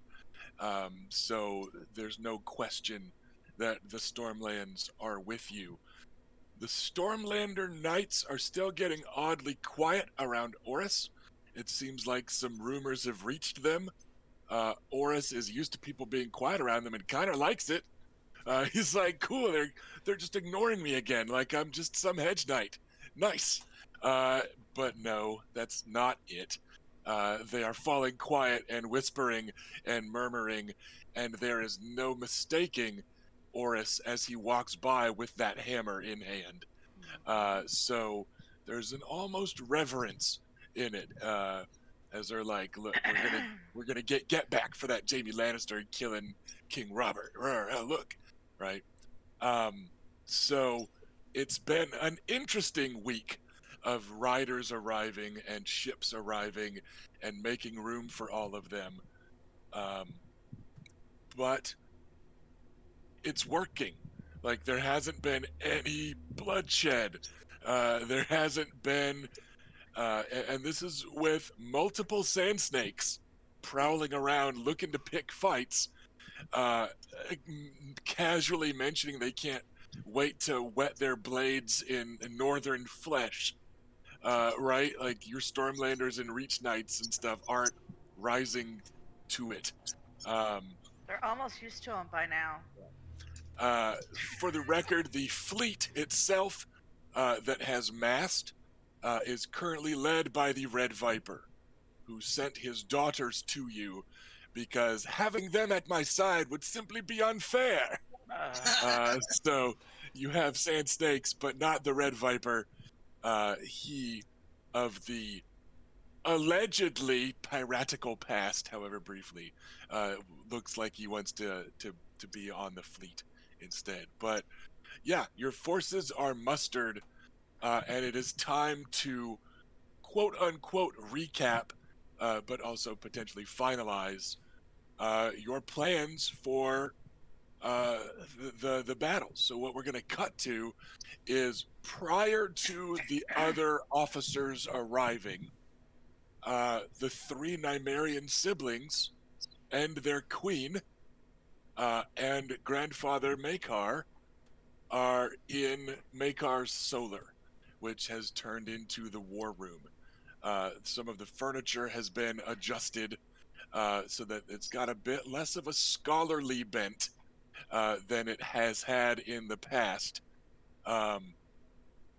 But yeah, so for a bit, you lot have this room to yourself. Let's see, Have we I think had any covered news from the Riverlands? Riverlands. Things have gotten bloodier up there. You've heard rumors about some sort of northern raid that made it in and out and didn't seem to burn anything, so nobody knows what they were after. But yeah, there was some kind of northern force that was south of the neck and made it past the Twins down the King's Road. But nobody knows what they're like. We heard wolves howling in the night, and it seems to have ramped up the fighting on both sides. But it came as the rumors that you get are like, the Northerners killed a few, so the next night we raided the Tully camp and killed a few back, and right. So like everybody seems to have attributed some violence to the Northerners, but they just rode through doing Stark stuff, led by Robb and his wolf, while the Northern Army has massed north of the Twins, very openly in sight of Walder Frey's castle, but still technically not in the Riverlands. So they have made camp there, and it's a huge mass of dudes. But all they've done is send that one raid south, and one of the Bracken lads is like, yeah, because they knew what would happen if they sent more, and that sort of thing. Like they seem to genuinely have no idea what this force of like a dozen riders and a giant wolf was doing. Good. So that's the news you've gotten there. Okay. But then there is news that has prompted this whole war council and stuff to accelerate. And that news is that some of the riders that were arriving, along with some assortment of scouts and spies and such, the Lannister forces have reached King's Landing. Lord Tywin led a mighty host with garrisons left behind in the west, and they have reinforced King's Landing enough that they then have also mustered up an army in King's Landing led by Hand of the King Tywin Lannister, his grandson Joffrey Baratheon, and those two themselves, along with the Kingsguard, have ridden north through the Crown Lands and towards the Riverlands. which has prompted an acceleration, not least of which because Harrenhal is one of the first Riverlands houses that they Yeah. will pass by. Yeah, that What is forces are very. heading the river? Sorry, the Heron Hall. I missed that part. What was your question? What forces are heading there? It was with the. The Lannister forces led by Tywin and Okay. his grandson, the King, are moving north up the. Is that one the King's Road? Right?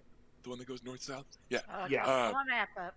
Yeah. They're moving north up the King's Road, saying, and Ravens went out calling for, saying that peace in the Riverlands must be made, and if not, the lion will help the stag to make it. So they are moving an army north. So you've got the northern army massed just north of the Twins, and now you've got the Lannister Crownlands army moving north. So it looks like things in the Riverlands are gonna kick off, which had you guys go, oh shit, like, all right, let's kick this up into gear. So, yes, your armies have been massing and preparing to move. You do have Stannis's comparatively small force that has stayed in the Crownlands, but Stannis and his fleet, which includes your uncle Monford, and also your, I was gonna say no good uncle, your less good uncle. So they're massing this kind of northern fleet, and are prepared to like cut off King's Landing and bottle up the royal fleet, which has not yet tried to leave. So they're ready to do some stuff, and your army is ready to march. And the last bit of news that you've gotten, and this is actually comparatively good news about this massive Lannister Crownlands force, is that they are moving very slowly. Some have assumed it's because Joffrey is just slow and wants to travel in appropriate kingly fashion. Some have Right. said it's because they are taking siege weapons with them, because what you have now heard is that the forces already in King's Landing were preparing siege weapons, and then as the Lannister force arrived, they just were immediately ready to move north. So it sounds like that's what Tywin told Joffrey to do while waiting. You guys are all assuming Tywin's actually calling these shots instead of Joffrey because you've met Joffrey and you've heard of Tywin, right? So, but yeah, so it sounds like they were preparing this army for a show of force and are now moving north. But you should be able to catch, and if Blackwater Bay and the Blackwater Rush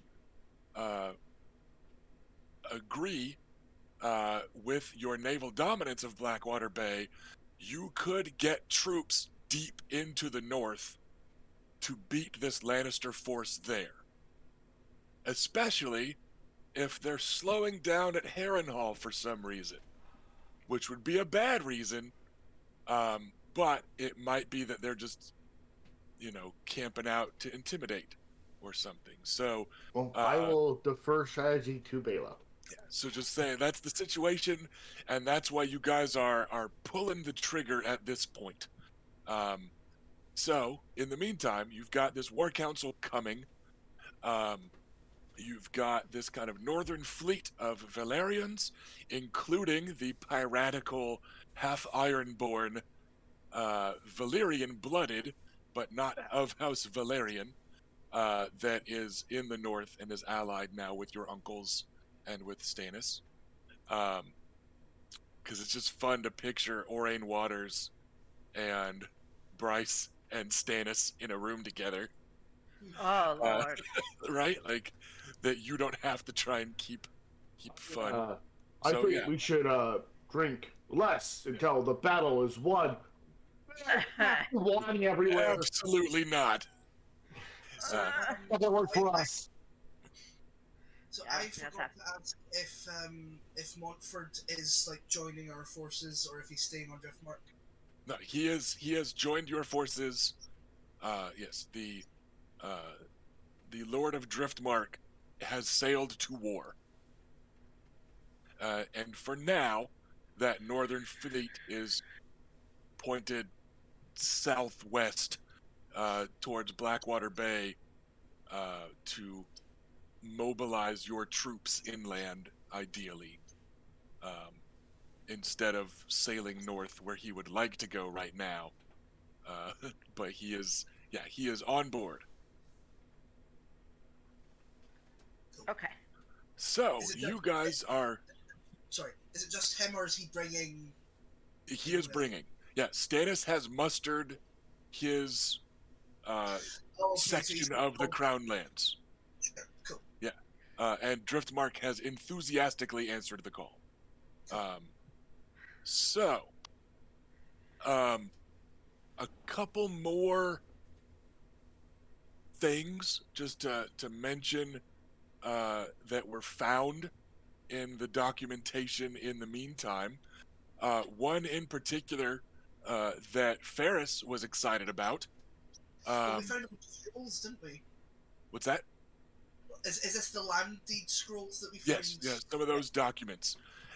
There is a writ of Went lands that gives +5 lands to House Went of Harrenhal at the expense of House Woad, and because that was a royal decree following the rebellion, and they're like, House Woad holds these lands until the crown decides to return them to House Went by returning this writ to the Lord of Harrenhal. And you're like, well, the Lord of Harrenhal has this shit. So, sounds like we've been forgiven for being loyalists in Robert's Rebellion. So, like, you'll have to take it up with House Woad, but you were able to basically find the documentation stripping you of some of your lands and giving it to neighbors. Okay. Of interest to Rhaenys is the writ of Duskendale, once the property of House Darkland, now overseen by House Riker. They are just off the coast of Blackwater Bay, and it was a fairly prominent trade city before King Aerys was taken there and left a big chunk of his sanity behind.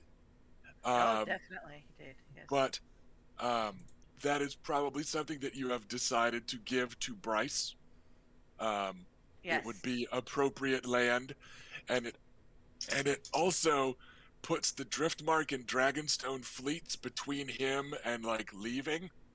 And so like they can kind of keep an eye on him and his raiders if they decide to raid again instead of patrolling Blackwater Bay like they're supposed to.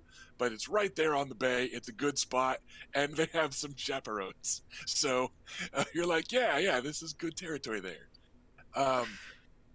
You have also found, though this is of perhaps less immediate interest, a writ of property defining the Bolton and Karstark lands. This would issue forth a large acreage of disputed territory as belonging to the bearer of this writ. Your understanding of the North, which Adam and Scholastic Ferris brings, is that this would cut some Bolton lands, flens them a bit, if you will, and give some lands to the Karstarks, if you were to give this to the Karstarks. Which means you could also potentially give this to the Starks for them to hold on to and tilt that balance between some of their preeminent bannermen. Yeah, that's cool. And then you found the writ of property that formally establishes the barrier between Lannister and Crakehall lands. Oh, wow. There are a pair of small rivers that have turned into kind of the boundaries of some disputed territory, less disputed in recent hundreds of years. and the Lannisters have risen to, completely kind of dominate that. But yeah, this was a writ of disputed acreage. That eventually, this writ was given to Tytos Lannister, Tywin's father, for the Targaryens to hold on to, that the dispute may end beneath the dragon's gaze. Right? So Tytos did not hold on to this. When the dispute went in his favor, he kind of meekly gave it to Aerys, or I guess it was probably Aerys' father, Aerys' father, to hold on to, instead of him even keeping it himself. He was like, "Oh, I trust the Targaryens to keep this safe."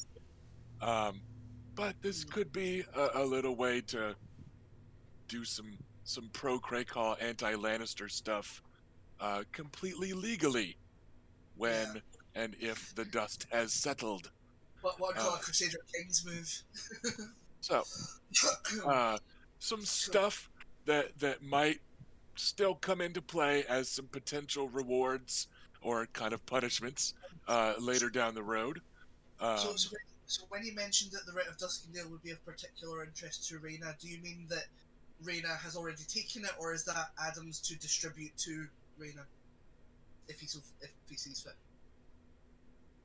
I was just mentioning it was particularly interested to Rhaena because she was looking for land to give to Bryce. Yeah, of course. I mean, I just mean like it's Adam and Ferris that are going through the scrolls and finding these writs. So like, are we assuming that Adam went? My assumption was that you were then sharing the knowledge of these scrolls with the Queen and your other siblings, at least. So, no, yeah, of course. I'm just meaning like, did Rhaena go right? I'm having that, like, or were? Never mind. I was just meaning like, has Rhaena already claimed it, or is that a thing that I need to bring up in the discussion that we're going to have? Rhaenys? It's whatever you want. If you want to bring it up, or if you want to say it's already been brought up, or. I mean, what would you prefer, Felicia? I would like to say that going into this meeting, whatever happens, I've already determined that Riker, the Riker's thing, is gonna go to Whitebone. Yeah, no, that's fine, and certainly like Adam would be suggesting that anyway. So I hate you, Robert. What? Robert is spamming our Discord chat with pictures of Riker. Riker. Yes. Commander Riker. Okay, he has a rank. He earned it. So okay, yeah, I am fine with saying that Adam and Ferris cleverly suggested it to Rhaenys, who eagerly agreed, and yeah, credit will be given for So because she certainly is not the one. All right then. So we will cut to Grandfather Makar's as you guys are cleaning the writs of property up, and they're just being rolled back and put into scroll cases, leaving behind a map of Westeros, ready for talk of troop dispositions and where to try and meet the Lannister force and blah blah blah blah blah. Because travel times are absurd, and because I have already narratively established that the Lannister force is moving slowly, Bela, you can kind of hand wave. Yes, we are able to get our troops north in time, right? That sort of thing.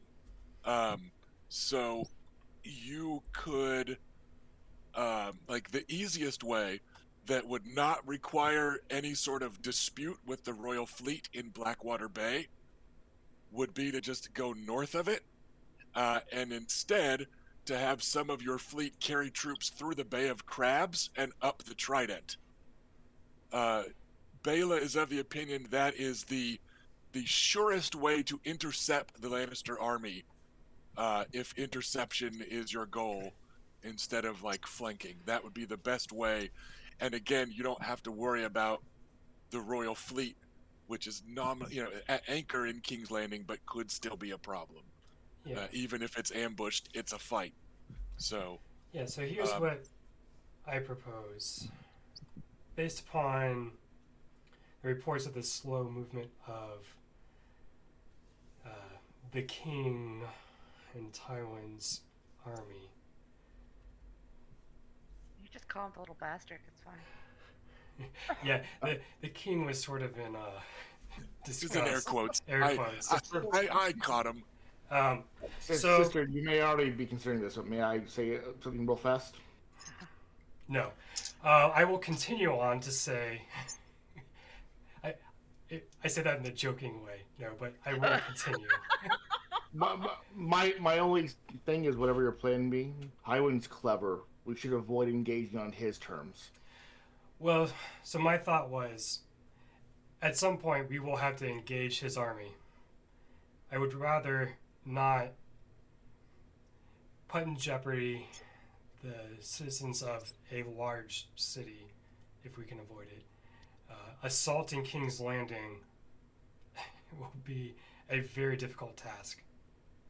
If we can fight in the open somehow, surely it would be slightly easier than assaulting King's Landing proper, even if it's not ideal terrain. And challenging him in an open field also sounds like a counter to the one thing you have heard them doing, and that is preparing for sieges. So it sounds like they're expecting to lay sieges to places and win methodically. Right. So trying to bunker up in Harrenhal and fill the largest castle with your army or whatever might be what Tywin is expecting, right? It sounds like. I was just about to say just that. So yeah, like it does sound like this is kind of a Dornish counter move of, trying to fight in the open instead of playing the siege game like Northerners do. Yeah, I do not want to get into the siege game. I would, and for personal reasons too, I would ask quite urgently that if we are to engage their forces, that we not wait until Harrenhal falls to them, which it will. We do not have the men to defend an army that size. Right. Lucaris, you had an idea. I would also like to hear that. I just wanted to get a first proposal out there. Given your suggestion, I still think we shouldn't engage him on his terms. It doesn't mean we can't engage him out in the open. What I suggest we do is we set a token force on our fastest ships to reinforce Harrenhal. It will look like we have mustered what feeble forces we can. We will be preparing to siege Harrenhal. We land the rest of our forces south, much closer to King's Landing, and we march overland from his rear and we take him there. Hammer and anvil, he'll be forced to fight. He won't be able to go north because Harrenhal will be in the way, and we will be on the south. It does run the risk of us engaging the fleet at King's Landing, but I think we have the mustered naval forces to win that fight if we do it. Perhaps if we landed closer to Maiden Post. Or even Rosby. But yeah, I agree. Same idea. Maidenpool is the name of it. Yeah, it's Maidenpool is the port I think you're thinking of. Sorry, the text was really tiny on the map that I was looking at. Yeah, I'm trying to make my map. I had a really great map last time, and I can't find it. We send. I have two great maps in the other room. We send archers and guerrillas north to hold it. It will look like that's where we're making our stand, and we land the bulk of our force behind him. A move he will not expect us to do. He won't expect us to risk that. And he won't expect to fight on that rear. And we just bring it to him in the open. Well, I will say that if we land behind him, it sort of forces his hand of making a decision of which way he's going to go. Does he continue on towards Harrenhal, or even beyond that to Riverrun, or does he then turn around to face us? And good luck setting his siege equipment up with us assaulting the rear. Yes. Hammer and anvil. I want to engage him at the Trident.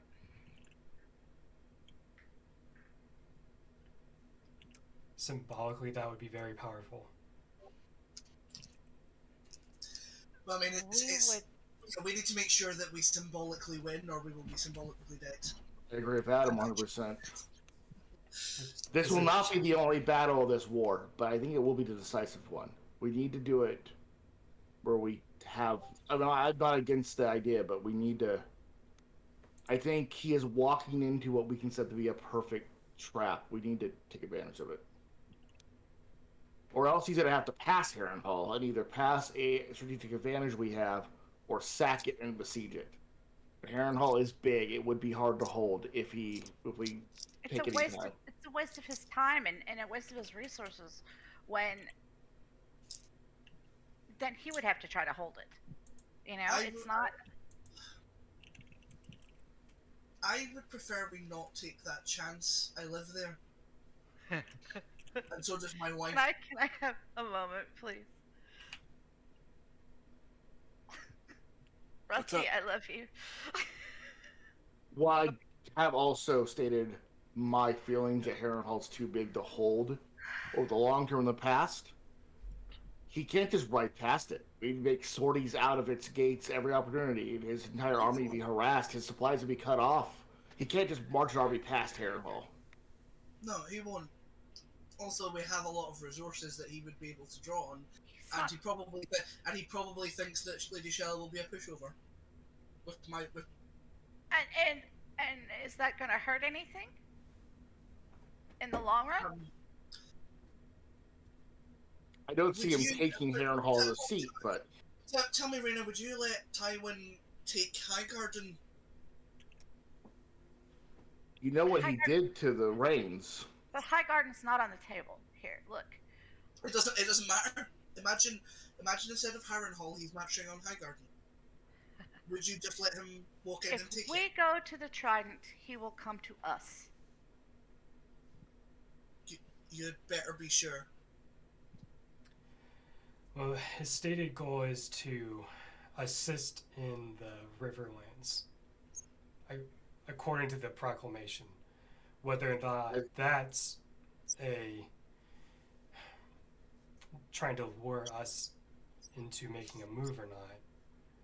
I know Lucerys complains about the Lannisters as an old thing, but if he takes Harrenhal, we will find the entire King's Road to the River's Land littered with the crucified bodies of those who defended it. And do you think he's going to just let everyone in that castle carry on with their lives? Like the people whose well-being I am charged with are in danger. If you all decide not to defend Harrenhal, I will. If we win that battle and his scattered forces retreat north, That's a very big if. well, but No. it's what we have to assume. We will defeat them at the Trident. You let Right me finish. outside Lisa Aaron's door where she can see us. She's in the area. She didn't give a shit about the Trident. She does because, well, she may not, but Littlefinger does. Well, let me finish my sentence. When we defeat his army at the gates of Harrenhal, they cannot retreat south. Our army is there. They will have to run north. When they regroup, we can bring our northern allies down on top of them with us from the rear at the Trident and finish it then and there. In fact, they will probably go to Riverrun as the only allies they have in that region. You can have your symbolic victory, and we can have our tactical one too. They're not counterproductive, but we have to hit him before he gets to that point. If nothing else, cutting off his supply lines. Even if he wins that battle but leaves our army on the King's Road, he has no supplies. I would also argue that we want to engage him before he gets close enough to Harrenhal that he may that he may just force his way inside to defend against our forces. We get to the Trident first. He comes to us. He won't be able to not. This Well, is Tywin Lannister. He's not going to rush in. This isn't Jamie. He's not going to rush into a passionate move to get us. He will sit there outside of the Riverlands and starve us out for years if it takes. I mean, how long would we sit at the Trident while he carries on his way? I doubt he's going to see us as even a threat. Fine. We'll send some troops to Harrenhal, defend it, or at least keep him from Take the it. Lannisters from being able to capture that particular strategic point. I'll defend it myself. I have to, though. I think Adam and his archers would have the best chance of defending his homeland. Absolutely. The rest of us will go to the Trident. Which is behind Harrenhal. Well, it's more like sort of to the left of Harrenhal. Yeah, it's kind of. But he's on the King's Road, so he has to. What do you mean? This map doesn't have the King's Row on it. It's He's just on the like- it's like- King's Road, marching north to the cross. We have to assume to the Crossroad Inn, which is the road to River Run. I'm just not Hang sure on, what. I need to see the King's Road before I understand what Rusty's saying to me. The thing is, like, we know canonically in like Song of Ice and Fire, he just marches into Harrenhal with no resistance. Well, yeah, because there's no one there to resist him. But this is what I'm saying, while he is dealing with that, what he thinks is our last stand, we should hit him behind. Fighting him on the Trident means he has to get past Harrenhal. The stated goal of Tywin and Joffrey Lannister is to go to the Riverlands and restore the peace there. Right. Has House Went taken any part in that civil war? 0. He has not mentioned going to Harrenhal. It's just that Harrenhal is between him and some of the rest of the Riverlands, but it's also a good bit off the King's Road, which is Sure, his stated path of intent. Sure, but my point is that people who are undecided, I think it's reasonable to assume that he will go to people who are undecided and make them decide. And Adam certainly is uncomfortable with just going, oh, Harrenhal will take care of itself, because he can't do that. I'm just trying I'm kind of feeling like there's a little bit of an energy of Adam's being unreasonable, and I don't think he is. I will say there's a little bit of confusion here because it depends on if we've announced ourselves or not and what we're doing. If he doesn't think we are an open rebellion and he's just marching the Riverlands, we can try to meet him at the Trident. If we have announced ourselves and he now knows that Harrenhal is the seat of a traitor, that's where I'm working from. But Right, we haven't done that yet. The thing is, if he doesn't know that we are an opposing army, what reason has he got to come and meet us? Because he also has spies. He also has ravens. He hears But then- as much as we do. Okay, so if he's going to find out through spying that we're an opposing force, then why not announce ourselves? You know what I mean? I'm a little confused as to why the secrecy is really important. If we want to attract his attention. I'm worried about swiftness more than secrecy at this point. If we're engaging at the Trident, I think we're giving him a huge opportunity to hit him between Harrenhal and our army. Okay. He's coming up the King's Road. He's going to go right by God's Eye and Harrenhal on the shores of God's Eye. All the way up. And that King's Road takes him straight to the Trident. We can still hit him from the rear there. We're just not going to be able to push him between a castle we control and our army. I mean, it's... Why wouldn't we if we had some forces at Harrenhal? You can if Okay. you're... He'll be besieging River Run. He'll be outside of River Run at that point, right? He'll be past Okay. Harrenhal. Okay, out of character. Because maps are not always the most consistent things. Okay, a summary of his stated path of travel is up the King's Road, past Sow's Horn, past White Walls, past Harrenhal, past Derry, the Trident. From the Trident at roughly the Ruby Ford, you go a couple different ways. He might say he's restoring the peace by then going due west to River On the Run River Road. Yeah. to symbolically assist the Lord, or the High Lord of the Riverlands. He might go north along the King's Road or the Green Fork and attack the Twins with all of his siege weaponry. Either way, when he gets to like Derry Lands and or the Trident, Harrenhal is at his back.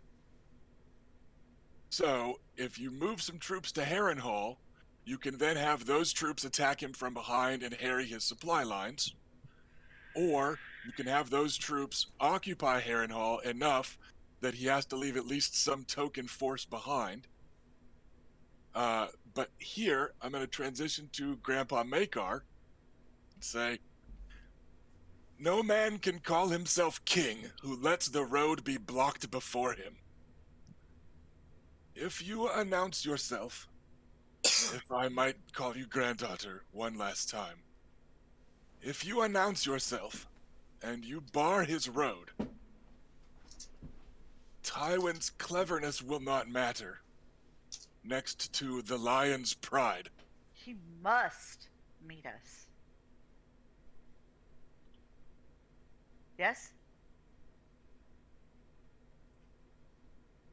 Yes. Trying to avoid attacking Tywin head on, but yes. This is how it's supposed to be. This is how we'll do it then. We will set some fast ships to reinforce Harrenhal, and in the event that somehow they go to lay siege to Harrenhal, hopefully they will be able to delay the fight long enough for us to come and assist from the flank. If not, we'll send Raven or Ryder to have them relieve us when the battle begins. Well, when the battle begins, yes, they can sally forth from Harrenhal and harry the supply lines and make them uncomfortable from a different flank. Thank you. I appreciate that. So either way, we'll have some advantage from the situation and be able to turn it to our favor.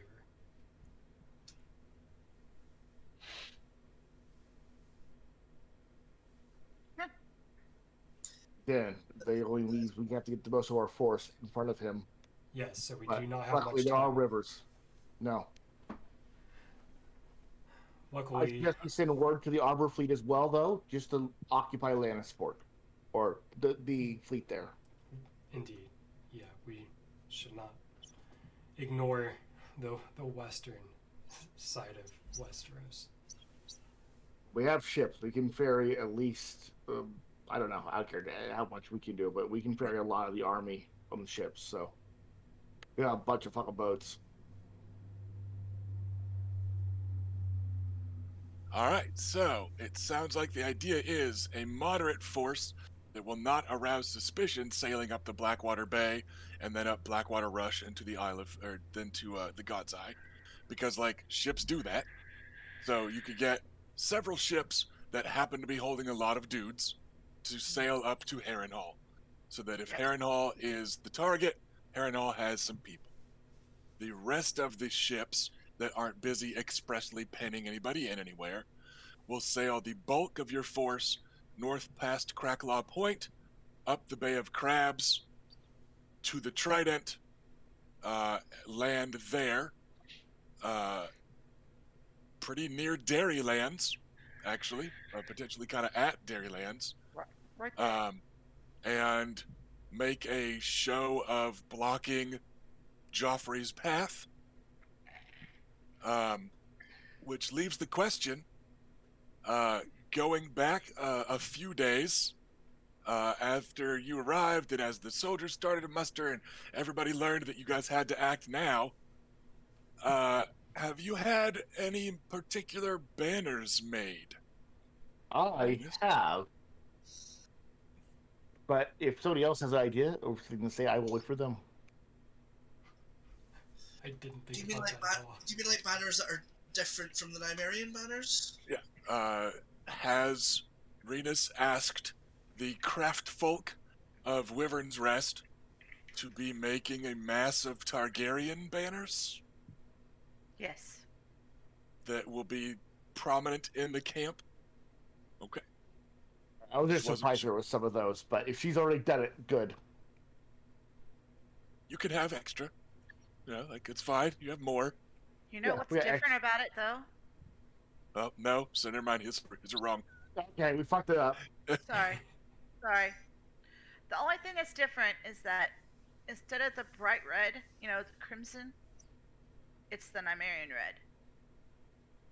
It's just a little bit darker, more muted tone with Yeah, that. sort of darker, more Right. purplish almost. Yeah, Okay. like kind of maroon almost.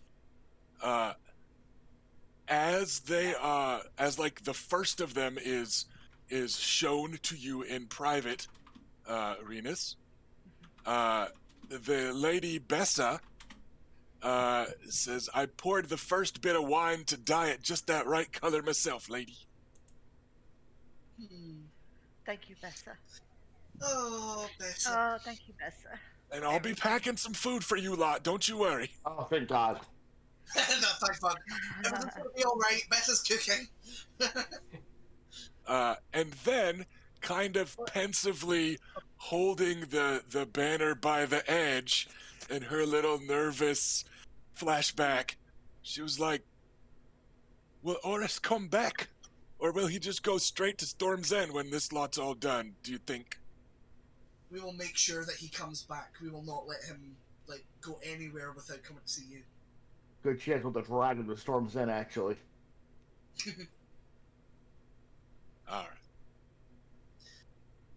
For what it's worth, Adam also has changed banner, but it's only instead of the black dragon with the trident on red, it's now on yellow for House Went. I'm sorry. Okay. I have to go grab my tablet and check my email.